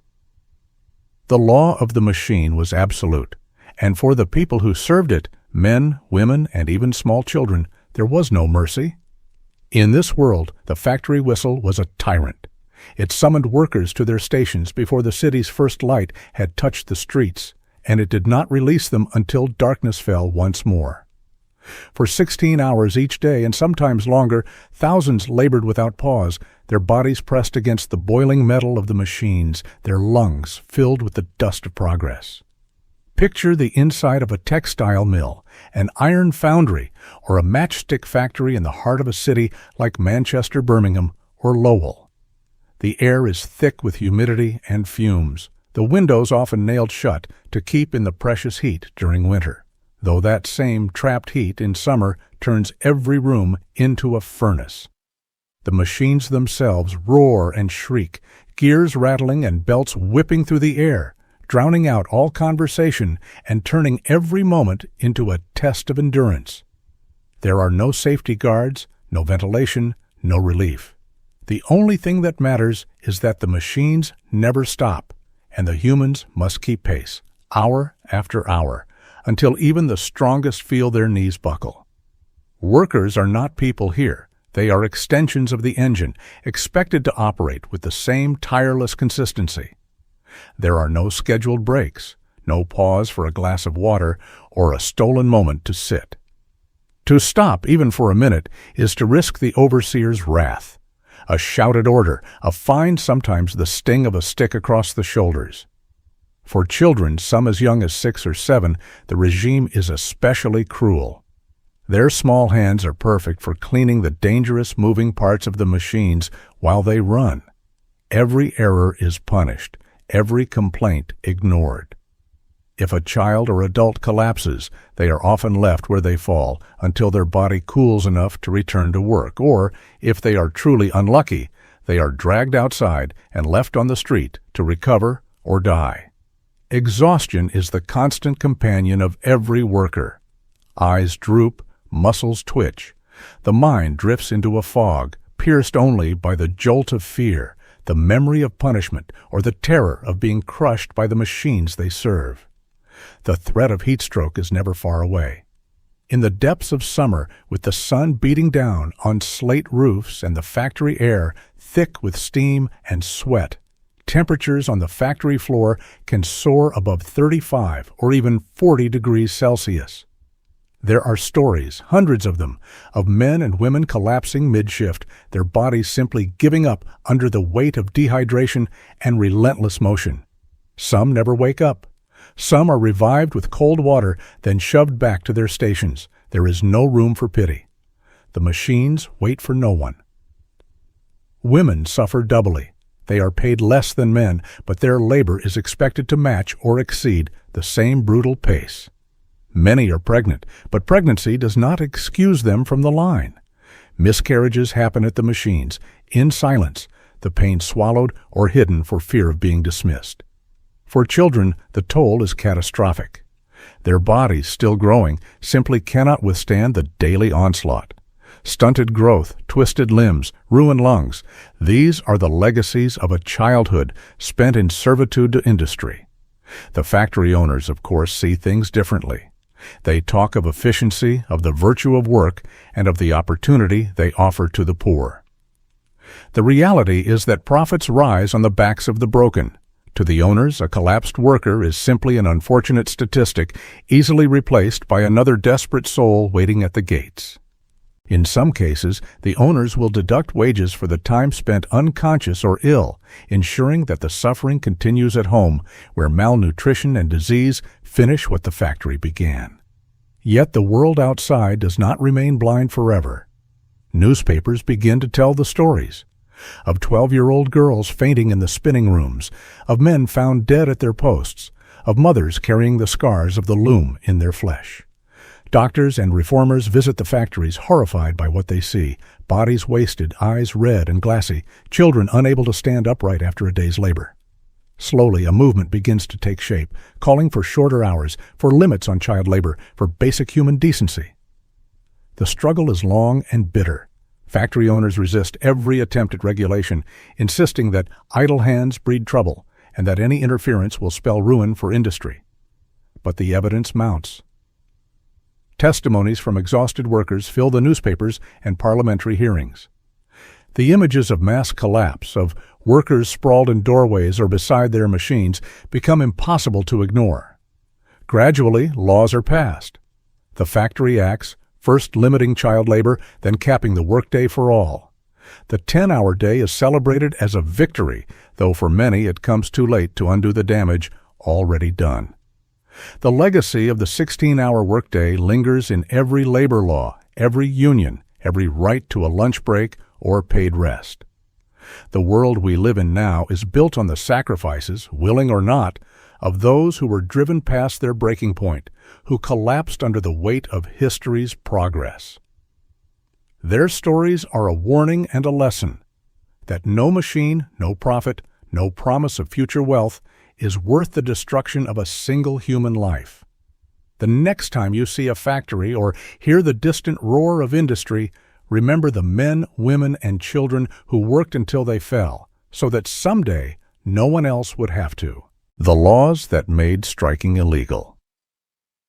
In the waning years of the 18th century, Britain was a nation on the brink of industrial transformation. The clatter of machines, the rise of mill towns, and the birth of modern factories brought both enormous wealth and unimaginable suffering. As industrialists grew rich from the labor of others, those at the bottom, mill workers, miners, and weavers, were pushed further into poverty and peril. Yet, for all their suffering, these workers had almost no voice, no recourse, and no protection. The law did not merely ignore their plight, it actively worked against them. The most devastating blow came in the form of a law whose very name whispered of secret plots and forbidden alliances. The Combination Acts of 1799.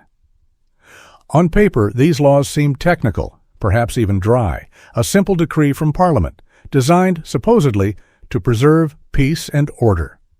But beneath the legal language was a weapon pointed directly at the heart of the working class. The acts made it a criminal offense for workers to unite, to combine, in any effort to improve their wages or conditions. This was not just a ban on formal unions or strikes. The law outlawed even the smallest gathering where grievances might be discussed. If you were a worker and you even whispered with your friends about asking for a penny more an hour, you were breaking the law. If you signed a petition, if you planned a walkout, if you even spoke about banding together, you risked fines, imprisonment, and in some cases, hard labor. To understand the full suffocating power of the Combination Acts, imagine life as a mill worker in 1800. You work 12, 16, even 18 hours a day in choking dust and relentless noise. Wages are falling, prices rising. The machines that once promised prosperity now threaten to steal your job or your hand at any moment. But to complain, even privately, is to risk everything. Employers, aware of their newfound legal power, do not hesitate to threaten, blacklist, or fire anyone suspected of combining. Informers and company men listen for signs of unrest. The smallest rumor, the vaguest complaint, can bring the wrath of law and employer alike.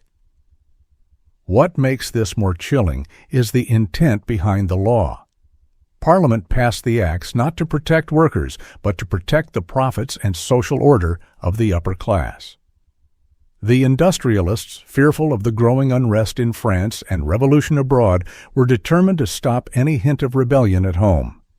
Workers' demands for higher pay, safer conditions, and basic dignity were painted as subversive, even dangerous. The law transformed solidarity into sedition, turning every worker into a potential criminal. The consequences were immediate and brutal. In town after town, workers who dared to meet in secret found themselves betrayed by informers, arrested by constables, tried in hostile courts. Some were imprisoned, others fined more than a year's wages, families destroyed by poverty and fear. Even after release, the combiners were marked men.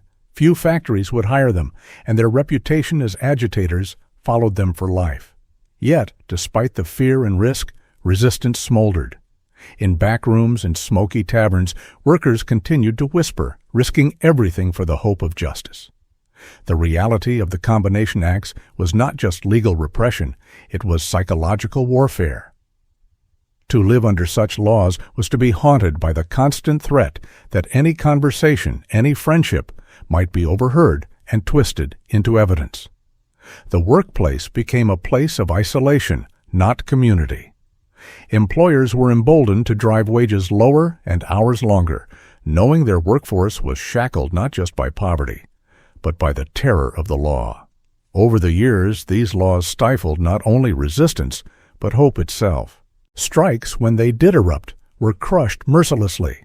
Police and soldiers were sent to break gatherings and drag leaders away in chains. Sometimes, the punishment was not just legal, but physical: beatings, floggings, or worse. Families of arrested strikers were left destitute, forced to beg or starve, while fathers and brothers languished in jail. And all the while, Parliament congratulated itself on preserving the peace. But beneath the surface, anger built. The acts could suppress open rebellion, but they could not erase injustice or human desperation. Workers found other ways to resist: secret handshakes, coded messages, friendly societies disguised as social clubs. They invented the language of defiance, the culture of silent solidarity. Over time, public outcry grew louder. The injustice of criminalizing hunger and hope became impossible to ignore. Political reformers and a handful of sympathetic voices in Parliament began to demand repeal. Finally, in 1824, after a quarter century of suffering and struggle, the acts were repealed. The chains on collective action were loosened, though not broken. Strikes remained dangerous, unions were still persecuted, but the most draconian weapon in the employer's arsenal was gone. The repeal did not instantly bring freedom or fairness, but it opened a door. Workers could once again dream of organizing for dignity and safety, if only at great personal risk. When we look back at the Combination Acts today, they stand as a stark reminder. There was nothing natural or inevitable about workers' powerlessness. It was designed, enforced, and upheld by law. The fear, the silence, the isolation, they were tools as sharp and deliberate as any factory blade. Every union, every strike, every workplace right we take for granted now was bought slowly and painfully from the wreckage of laws like these. And every time workers raise their voices for justice, they echo the whispers that once risked prison just for the chance to be heard. The child who was crushed, cleaning a machine, mid-operation. Close your eyes and try to hear the sound.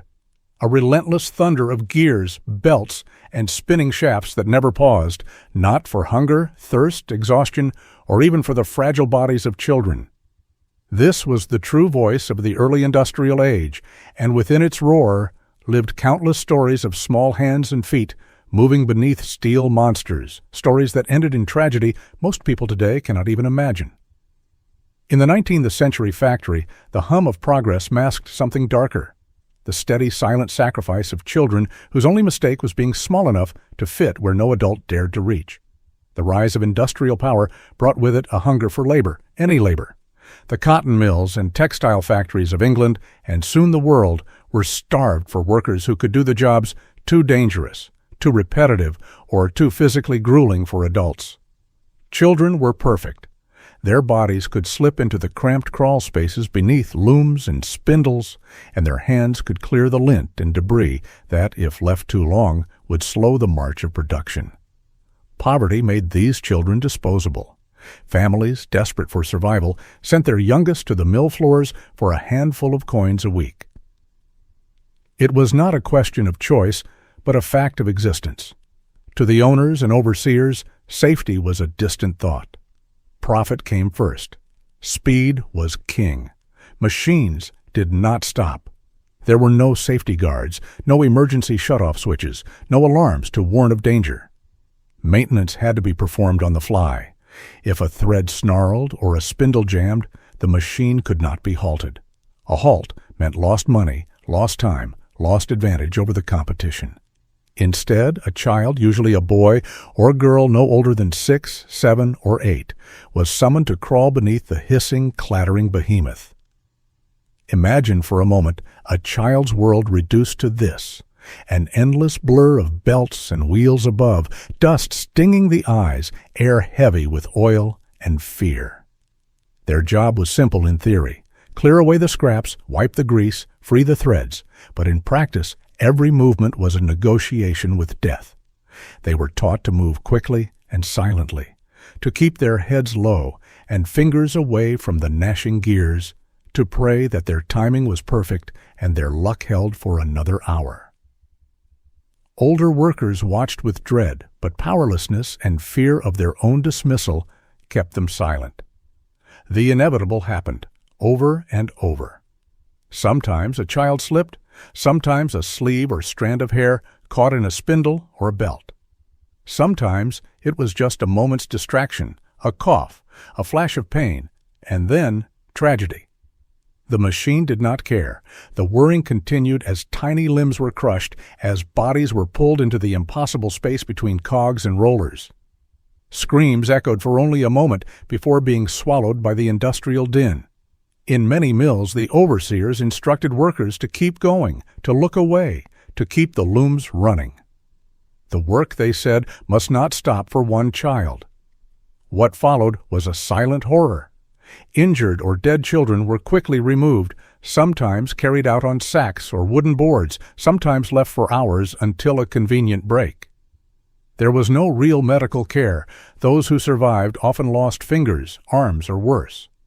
Most died quickly. The official records were vague: industrial accident, misadventure, unfortunate incident. There were rarely investigations, almost never compensation. For families, the loss meant both unbearable grief and the loss of income. For the factories, it meant hiring another child from the desperate queue outside the gates. Some of the most haunting stories come from factory inspectors and reformers who managed, against all odds, to gain access to the mills. They describe finding bloodstains under machines, scraps of clothing, children's shoes, and sometimes toys left behind as silent witnesses to what had happened. They spoke to children with haunted eyes, who described the deaths of friends or siblings with chilling calm, as if they had already learned that mourning was a luxury they could not afford. One real case, recounted in the records of the time, tells of a small boy, let's call him Samuel, tasked with cleaning a spinning frame in a Manchester mill. He had done it 100 times, always while the machinery thundered above. But one day, his hand caught in a belt, and in seconds he was dragged into the machine's jaws. The overseers pulled his body out, broken and silent, and sent for his mother, who also worked on the same floor. There was no funeral, just a deduction from her wages to pay for the ruined machinery. Samuel's name vanished from the payroll. Within days, a new child took his place. Why did this go on for so long? Because the world was built on denial and distance. The owners rarely saw the carnage, and when they did, they convinced themselves it was the price of progress. Society, growing rich on factory output, looked away. Even when reformers raised their voices, publishing sketches, testimonies, lists of names, change was glacial. Factory acts meant to limit child labor or enforce safety were ignored, undermined, or enforced so loosely they made little difference at first. But the truth could not be hidden forever. The rising number of mangled and missing children finally sparked outrage, especially as journalists and activists began to document their stories, showing the world what was hidden beneath the shiny surface of industrial prosperity. Child labor laws, safety requirements, and mandatory schooling were slowly introduced. Even then, for many years, enforcement was weak, and the hunger for cheap labor never truly died. It simply moved to other places, other industries, and in some cases, to other parts of the world. For every Samuel, every child whose life ended beneath the grinding wheels, there are countless more who were never named, never remembered. Their pain, their fear, their fleeting hopes, all vanished in the roar of the machines.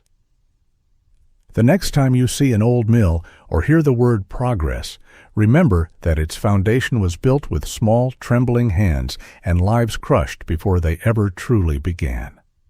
The history of industry is not just one of invention, but of lives lost, and every child who crawled beneath those monstrous machines left a ghost that still haunts the gears of our modern world. The villages that became toxic wastelands.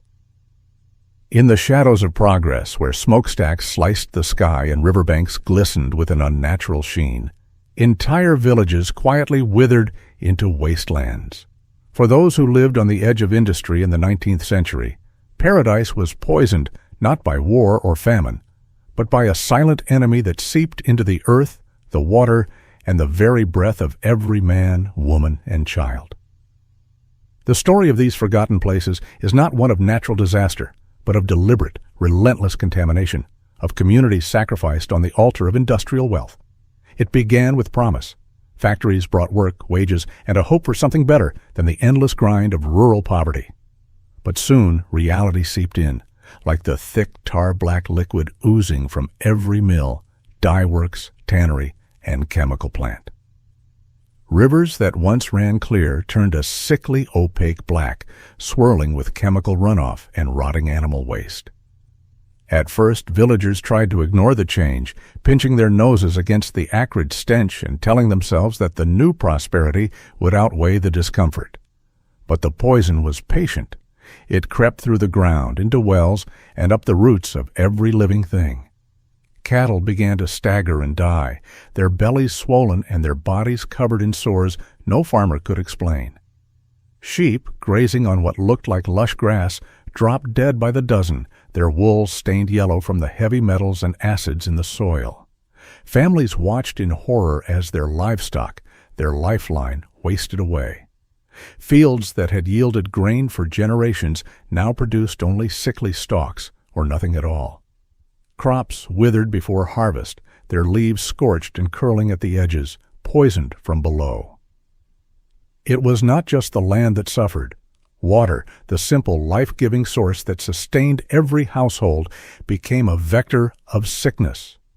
Mothers drew buckets from wells, unaware that each mouthful contained invisible death. Chemical residues, dyes, and lead leached into the ground, mixing with human waste and runoff from the factories. Children, thirsty from a day's play, drank deeply, never knowing that their bodies were absorbing poison with every swallow. Skin diseases erupted, stomachs churned, and as months became years, something even darker took hold. Babies, born blue and gasping, failed to survive their first winter. Infant mortality soared to levels not seen even in the plague years, and funerals became more common than weddings in towns ringed by industry. The factory owners, for their part, looked away. To them, the rivers and fields were simply tools to be used and discarded. Waste was dumped directly into waterways, and the black plumes of smoke that curled above the villages were seen as signs of progress, not warning signals. Some even dismissed the villagers' complaints, blaming the farmers for their backward ways or insisting that a little pollution was the price of civilization. After all, the cities downstream, hungry for cloth, chemicals, and finished goods, rarely asked where their products came from or what was left behind. But the evidence mounted, impossible to deny. In places like the Tyne Valley, the Ruhr, and along the banks of the Cuyahoga, rivers caught fire, burning with oil slicks so thick they smothered every living fish. Newspapers began to report on dead zones where nothing could grow, nothing could live, and the only sound was the dull, endless churning of factory machinery. Cattle bones bleached under a sun dimmed by soot. Farmers abandoned fields, locking up houses already riddled with mold and rot, their windows dark with dust. For those who stayed, every day became a gamble with death. The social fabric of these villages began to unravel. With crops failing and animals dying, hunger crept through every home. The young and strong left for the city, searching for work, leaving behind only the very old and the very young, those with nowhere else to go. Churches that once rang with laughter fell silent, their pews filled with families in mourning. Disease took root, thriving in the filth left behind. Typhoid, cholera, and mysterious fevers swept through neighborhoods. Death records from these years read like a ledger of despair, page after page filled with the names of children lost before their lives could even begin.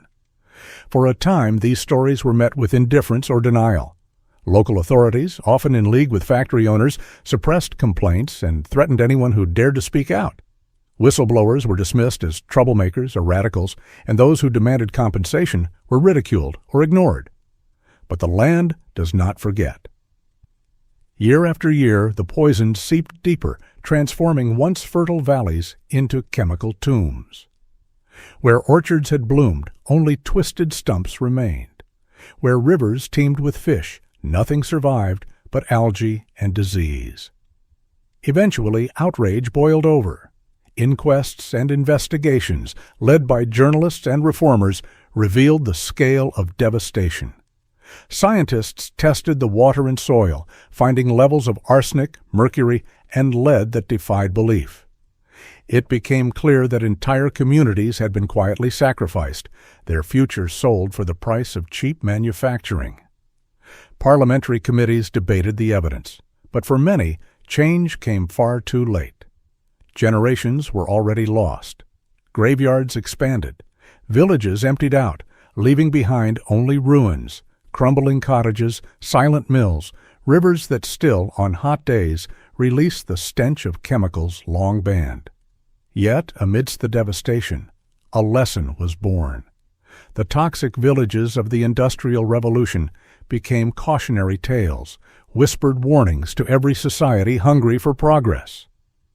They remind us that the price of prosperity cannot be measured only in profit, but must also account for the land, the water, and the people who depend on both. Every river poisoned, every field made barren, is a testament to the arrogance of those who believe they could bend nature to their will without consequence. Today, many of these places have healed, slowly, painfully, thanks to generations who refuse to look away. Some rivers run clear again, fish have returned, and new forests grow where none stood for a century. But the scars remain, not just in the land, but in the memory of every family who lost a home, a future, or a child to the invisible plague of industrial poison. To remember these villages is not just to honor the dead, but to demand better for those who come after. Progress, if it means anything, must be measured in lives preserved, in rivers that run clean, in fields where children can play without fear. The toxic wastelands of history are a warning etched in the bones of the earth.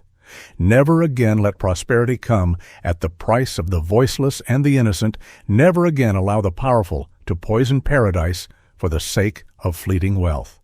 The overseers paid to beat children into working faster. The room is stifling. The air tastes of sweat, oil, and dust. It is not yet dawn, but already 100 children are lined up in the half-light, blinking away the last fragments of sleep. Their hands are red and raw, their bodies shivering under thin, dirty shirts. There is no morning sun, no laughter, no hint of childhood in these walls. There is only the factory and the endless sound of machines, clattering, pounding, spinning, grinding, never pausing, never forgiving. In this world, children are not children. They are cogs in a vast, grinding engine of industry. And in the shadowed corners, watching with cold eyes, stand the overseers, men hired not to teach or guide, but to punish. The overseer is a figure of dread. His boots echo across the floorboards, his eyes always searching for weakness. In his hands he carries a whip, a stick, or sometimes only the promise of pain. A slap delivered with the back of a calloused hand, a cane brought down on tender flesh, a shout that can wither hope. He is not paid to encourage, he is paid to enforce. To make the children work faster, harder, beyond exhaustion. to keep the looms and spindles turning, no matter the cost to the small bodies bent over them. Why does he do this? Why do the mill owners hire men whose very presence drains the light from the room? The answer is simple: profit. In the spinning mills of Victorian England and in factories across Europe and America, time is money. Every second a child slows, every moment a machine falters, is money lost. The overseer's job is to squeeze every drop of labor from bodies not yet grown, to turn fear into productivity, to make the children forget they were ever anything but laborers. Imagine being 6 or 7 years old. You have been awake since before the stars faded. Your task is to crawl beneath roaring machines, fingers nimble and eyes straining in the dim light, tying threads, clearing snarls, catching stray fibers before the machinery jams. Your heart races every time you see the overseer pass. If you pause, if your fingers slip, if you move too slowly, the pain will follow. A whip across the back, a sharp crack on your knuckles, a slap that leaves your ears ringing, tears burning in your eyes. Crying is not allowed. Complaining is dangerous.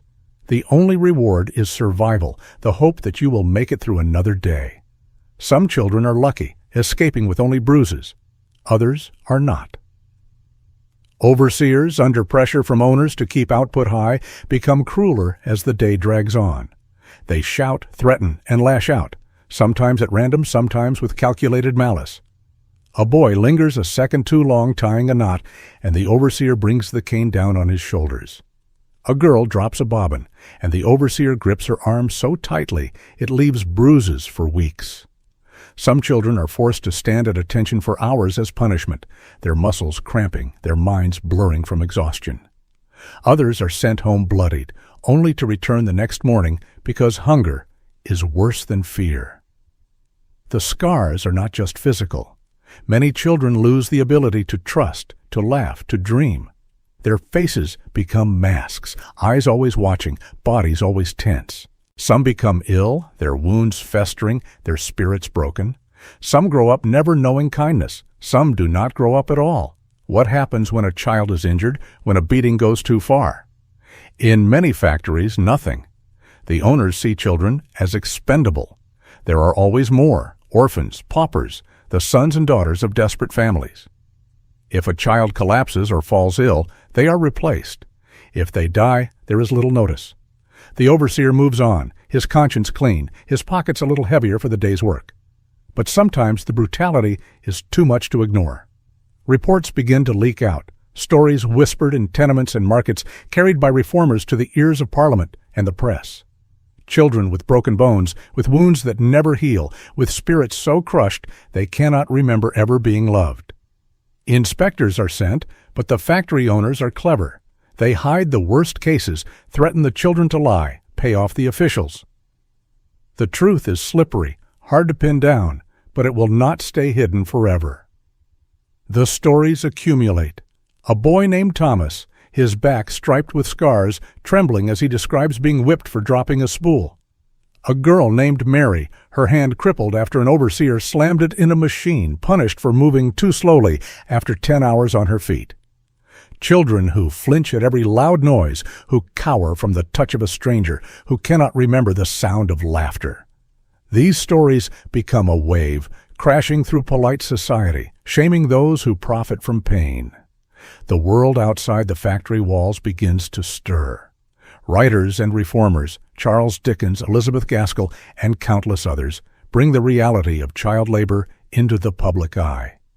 Images of children beaten and broken fill newspapers, igniting outrage.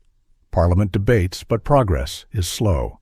The overseers remain, their authority undiminished, until finally laws begin to change. The Factory Acts, passed over decades, begin to limit the hours children can work, restrict the age at which they can be employed, and at last ban the use of physical punishment in mills and factories. Inspectors are given more power. Penalties grow harsher. The overseers lose their whips, their canes, their power to terrorize. Slowly, too slowly, the factories become less brutal. But for countless children, the damage is already done. The legacy of those years is written not only in the history books, but in the bodies and memories of those who lived them. The scars fade, but the pain echoes across generations, a lesson about greed, cruelty, and the cost of forgetting that children are not machines, but human beings. The overseers were paid to beat children into working faster. For many, it was the only world they knew. Let us not look away. Let us remember the children whose cries were muffled by the roar of machines, whose backs bore the cost of progress, whose stolen childhoods built the foundation of the modern world. Their suffering demands to be witnessed, their courage honored. When we see the comforts of our own age, let us remember the price that was paid and vow never again. The women who were fired for getting married. In the dim and humming corridors of early factories, classrooms, and offices, a quiet rule hovered over generations of working women, a rule as unyielding as iron, yet rarely spoken out loud in public debate. It was called the marriage bar, and it was one of the most insidious tools of control wielded by employers from the 19th well into the 20th century. In Britain, the United States, and far beyond, countless women, teachers, telephone operators, typists, nurses, textile workers, lived with the knowledge that falling in love could cost them everything.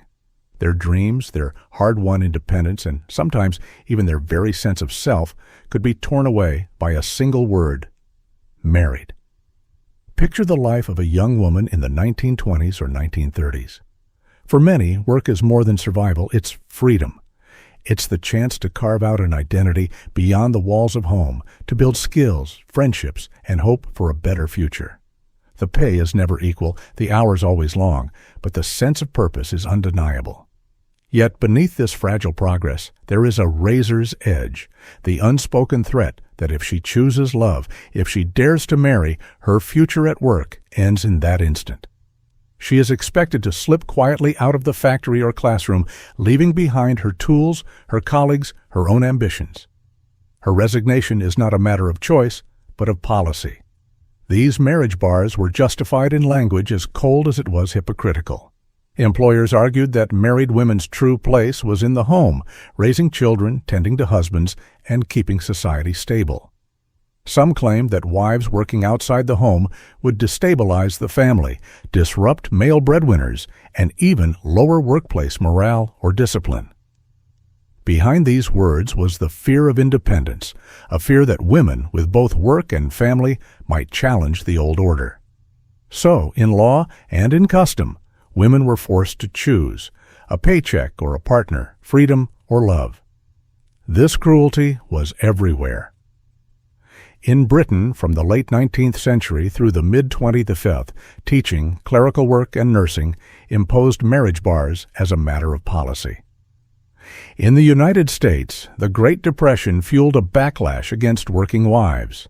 So many men were out of work that even the possibility of a married woman earning her own money was seen as a threat to the fabric of society. Newspapers praised women who sacrificed their jobs for marriage, shaming those who did not comply. In banks, schools, government offices, and factories, supervisors watched for wedding rings, secret engagements, or even rumors of romance. The result was a kind of social exile. Women who fell in love or married secretly lived in fear of discovery. Some lied, hiding marriages, forging documents, living double lives to avoid the loss of livelihood. Others watched their dreams dissolve in a moment, dismissed on the day of their wedding, handed a final paycheck as a farewell. For many, this meant returning to lives of dependence, housework, and invisibility, their hard-won place in the world erased. Ambition was replaced by regret, and independence became a memory whispered behind closed doors. Those who resisted paid a heavy price. Some challenged the rules in court, but the system was stacked against them. Others turned to activism, joining unions and women's groups, raising their voices in protest. Their struggle was slow, grueling, and personal. For every victory, such as when the marriage bars were slowly repealed in the mid-20th century, there were countless heartbreaks and careers lost forever. Even as laws changed, the stigma endured, and echoes of the old discrimination shaped expectations for generations. Marriage bars were not just about jobs. They were about who was allowed to exist as a full person in public life. They enforced obedience and dependency, robbing women of choice and punishing those who refused to conform. It was a system that saw love as a threat, not a blessing, and treated marriage as an act of betrayal rather than celebration. The cost was incalculable. Dreams deferred, talents wasted, women forced to trade possibility for security. Today, it is easy to forget how recently these bans shaped the world. Yet their shadow still lingers in attitudes toward working mothers, in wage gaps, in the expectation that women must still choose between family and ambition. Every right to work, every career pursued after marriage, is built on the silent courage of those who lost everything for daring to want more than one life. Their story is a warning and a promise that no love should cost a livelihood, and that every person deserves both dignity and the freedom to choose their own path, without fear of exile for following their heart. The workers who went blind from gas lamp factories. Imagine stepping into a gas lamp factory in the late 1800s, the air thick and sharp with invisible danger. Every surface is covered with a thin, oily film, and the entire building vibrates with the echo of hissing flames and clanking metal. There are no windows to let in fresh air, just rows of sweating bodies, hunched in unnatural silence, breathing the same poisoned atmosphere hour after hour. This is not just a story about hard work or poverty. This is about the slow, systematic destruction of human senses, a reality that left thousands of workers blind before they ever reached the age of 30. Gaslight was the miracle technology of its age, illuminating cities, factories, and homes in ways previously unimaginable. But behind its golden glow was a brutal, invisible cost, hidden in the very process of making these lamps. Factories churned out glass globes, brass fixtures, and most lethally, the mantles and chemicals that created the brilliant white light people craved. Among the most dangerous jobs were those that required handling white phosphorus, a substance as deadly as it was essential. When burned, phosphorus produced a blindingly bright, steady flame, making it invaluable for lamp production. But it also released toxic fumes that factory owners made little effort to control. Inside these factories, ventilation was nearly non-existent. Owners prioritized speed and output over safety, cramming as many workers as possible into windowless rooms. The air became a dense fog of chemical vapors, phosphorus, arsenic, ammonia, sulfur. Day after day, young men and women, often teenagers, would inhale these toxins as they assembled mantles or dipped filaments. The process seemed simple: mix chemicals, dip threads, pack the product. But every step released more poison, turning each breath into a gamble. At first, the effects were subtle: a burning sensation in the eyes, a persistent cough, a constant headache. But the body cannot fight what it cannot escape. Over months and years, the damage grew catastrophic. The chemicals scarred the eyes, corroded the tear ducts, and inflamed the optic nerves. Some workers described a permanent halo around every light, or the feeling that sand was always grinding beneath their eyelids. In the worst cases, sight faded like a dimming lamp. For many, blindness came gradually but inexorably. They would wake one day to find the world a swirling haze, outlines growing fainter until only darkness remained. These were not isolated incidents, but an epidemic of suffering. By their mid-20s, many gas lamp workers, especially those in the white rooms where phosphorus was handled, were nearly or completely blind. The factories offered no protection, no masks, no shields. Supervisors sometimes mocked workers who complained, telling them to work faster or risk losing their jobs. If a worker was forced to leave because of failing sight, there was no compensation, no medical help, no retraining. Most were simply discarded, replaced instantly by the next desperate laborer from the slums. Outside the factory walls, the story was barely whispered. The public enjoyed their bright, reliable lights, rarely thinking of the hidden cost. Reports of the gas lamp blinds were dismissed by factory owners as bad luck or personal weakness. It was common for managers to claim that only the lazy or delicate fell ill, that the work was perfectly safe for those who tried hard enough. But the evidence was impossible to ignore. In cities where gas lamp factories dominated, entire neighborhoods became known for the staggering number of blind or half-blind adults, men and women whose eyes stared blankly at the sun. Medical professionals, when they finally paid attention, described the situation in chilling detail. The blinding wasn't just from exposure to phosphorus. Arsenic, often used in polishing and cleaning, seeped into the skin and lungs. Ammonia scalded the soft tissues of the face. Glass dust lacerated the eyes and throat.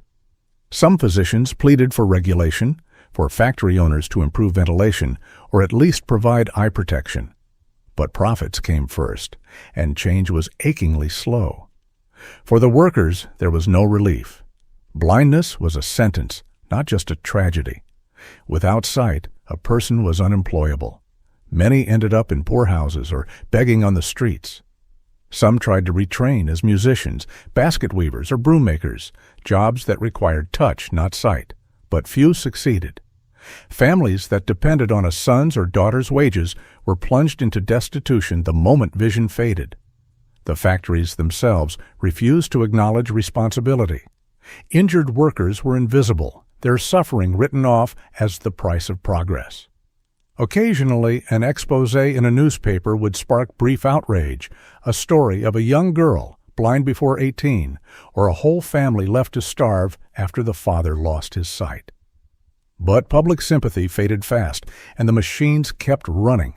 It took decades of advocacy and relentless public pressure to force even modest changes. Ventilation systems were gradually introduced, and the most dangerous chemicals were slowly replaced or banned. But for thousands, the changes came too late. The gas lamp factories moved on to safer methods, but the blind workers remained, living shadows in the bright new world they'd helped to build. This is the hidden legacy of the industrial age, the price paid by the unseen, the unheard, and the unprotected. Every time we flip a switch or light a lamp, we do so in the long shadow of those who lost everything to bring us a little more light. Their blindness was not an accident, but the deliberate outcome of neglect, a warning still echoing in the factories and workplaces of today, where safety is too often sacrificed for the illusion of progress. Their story reminds us that behind every miracle of invention, there is a human cost, and every right to safety was bought with the pain of those who had none. The boy who was swallowed by a machine. While no one looked, the factory floor at shift change was a chaos of noise and movement, a blur of tired faces, clattering clogs, and the endless, punishing rhythm of machines that never slept. Among the tired bodies pressing through narrow aisles, no one noticed the smallest one slipping between the shadows. For a young boy working the spinning mules, this chaos was routine. The machines themselves were massive, stretching across the room like iron beasts, their arms sweeping back and forth, feeding, twisting, and winding the endless threads that clothed the world. But these machines had appetites far beyond cotton and wool. In the mills of the 19th century, boys and girls as young as 8 or 9 moved like ghosts between the machines. The air was thick with lint, oil, and the constant roar, so loud that pain and fear could be drowned in it, so relentless that fatigue became as natural as breathing. Every child on the floor learned to navigate the moving parts, to duck under spinning arms, and leap away from snapping belts. It was a dance with death, but there was no other choice. Families needed every coin. Children needed to work. During shift changes, the discipline of the day broke down. The machines, however, did not pause. Supervisors barked orders, older boys jostled and laughed, some stole a moment to rest, but always the machines thundered on, greedy for more hands. In this confusion, the unthinkable happened more often than most admit. A child left unseen would step too close, would stumble, or would slip. This time, it was a boy, small for his age, worn down by months of unbroken labor. Maybe he dropped something. Maybe he was simply too tired to notice his shoelace untied, or the bit of oily cotton underfoot. Maybe he saw a friend on the far side of the spinning mule and tried to squeeze through, as he'd done 1,000 times before. But this time he slipped. The spinning mule, with its jagged gears and hungry rollers, caught him in a blink. There was no cry, no warning, just the whir of the machine, the brief, shuddering pause as something jammed, then the return to normal as the pressure pushed through. No one saw. No one stopped. For hours the work continued. The boy's absence was barely noticed amid the churn of bodies and the shifting of the floor. In a place where exhaustion and pain were daily companions, a single missing child was all too easy to ignore.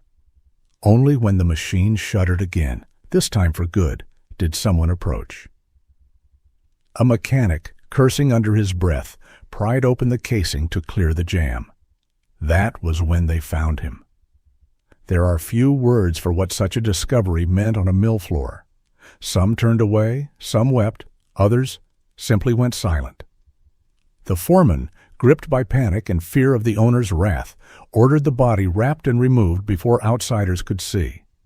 There would be no inquiry, no police, only a hasty burial and a deduction from the boy's wages to pay for the damage to the mule.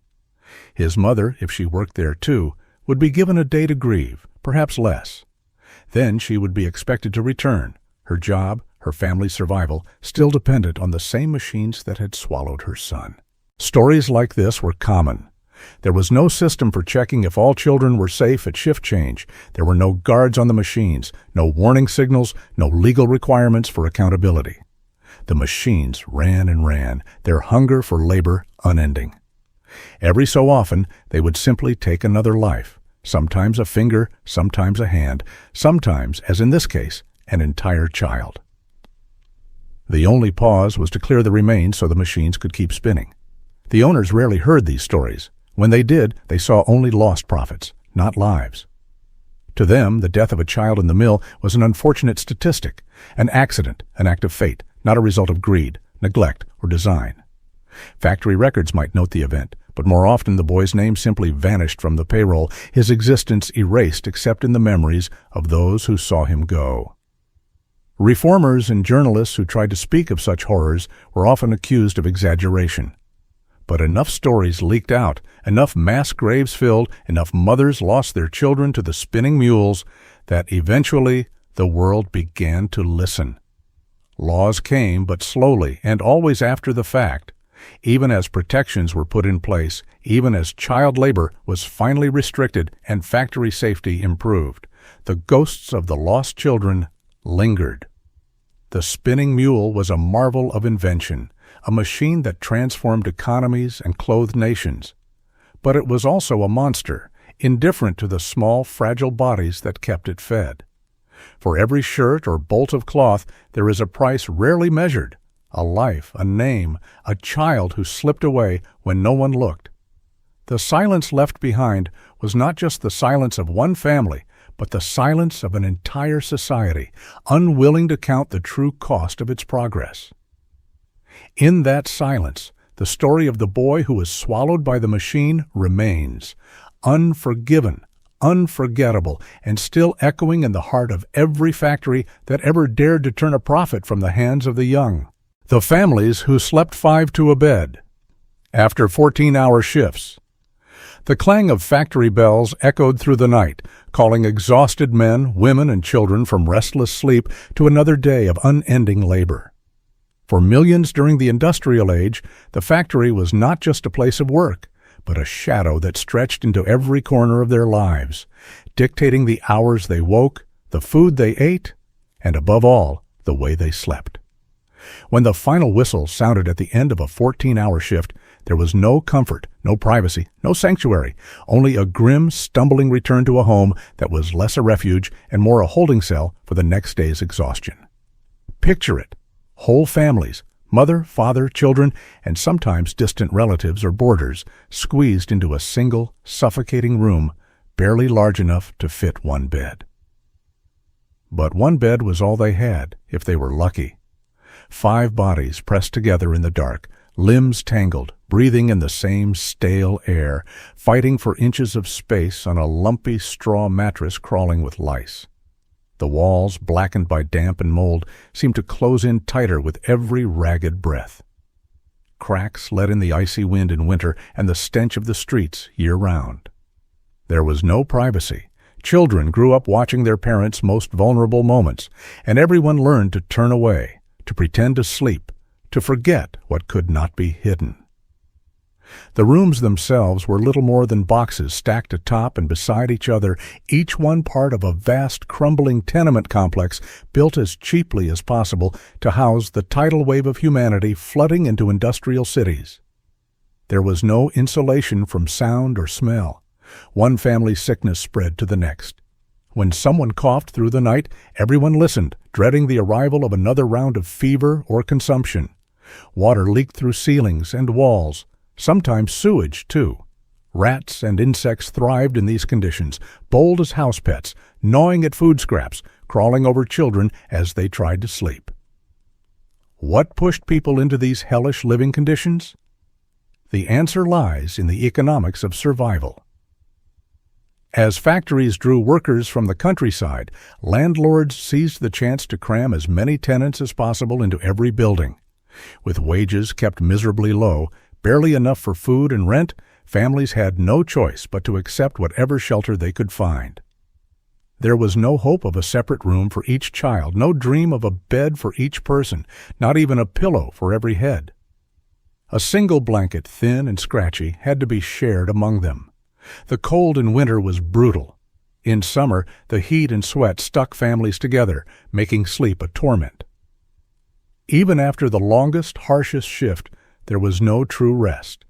Parents and children staggered home long after midnight, skin raw from machines or chemical burns, hands blistered and bleeding. They ate whatever could be scraped together, stale bread, watery soup, then collapsed into the only space left, the bed. The lucky ones took turns lying down, while others sat upright, waiting for a space to open up. Sometimes the smallest children were bundled together in a corner, their bodies warmed by each other's fevers, their dreams haunted by the sound of factory gears that never seemed to stop grinding, even in sleep. Disease found a natural home in these overcrowded warrens. Tuberculosis, typhus, cholera, all spread like wildfire in the cramped, unhygienic quarters. Doctors who visited were shocked by what they found. Children shrunken from malnutrition, covered in sores, breathing air so thick with mold spores that every inhalation was a risk. Infant mortality soared. 1 in 3 babies did not survive to see a second birthday, their tiny bodies buried in paupers' graves, while the city outside marched on, oblivious. Yet within these walls life went on. Families clung to small rituals of love and survival, a lullaby sung in whispers, a shared crust of bread, the gentle touch of a mother's hand in the darkness. They made do, as humans always have, but the cost was measured in broken bodies and battered spirits. The young grew up fast. They had to, learning to ignore hunger, to accept pain as normal, to laugh in the face of deprivation. Childhood was brief, memories shaped as much by exhaustion as by affection. What did it mean, truly, to sleep 5 to a bed? It meant never being alone. It meant waking in the night to the sound of a sibling's fevered breathing or a parent's muffled sobs. It meant lice crawling in your hair and the taste of mold on your tongue. It meant never having space for yourself, never having a moment's privacy or peace. Every family, every child, was stripped of the luxury of solitude. Every dream was shaped by the reality of want. Social reformers of the era were horrified by the conditions they found in the tenements. Charles Dickens, Friedrich Engels, and countless others wrote about the wretched dens where the working class lived and died.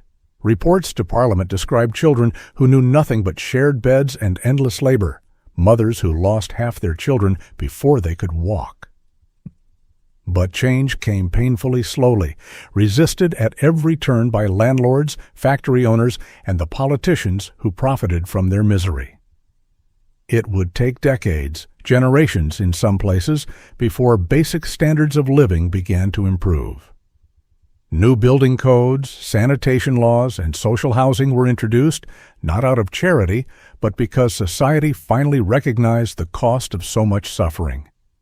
By then, countless lives had been lost, countless childhoods stolen by the grind of poverty and the indifference of those in power. To remember the families who slept 5 to a bed is to remember not only the physical hardship, but the quiet heroism of those who endured. In every overcrowded room, despite the filth and the darkness, bonds of love and hope held firm. Children grew up, sometimes escaping to better lives, always carrying the memory of nights spent pressed between those they loved, fighting for warmth against a world that offered so little comfort. Their story is a warning and a testament, a reminder that the measure of a society is not in its wealth or its inventions, but in how it shelters its most vulnerable, how it honors the dignity of rest and the right to a safe place to dream. The beds may have been crowded, the air thick with sorrow, but within those tenement walls burned a will to survive, to endure, and somehow to hope.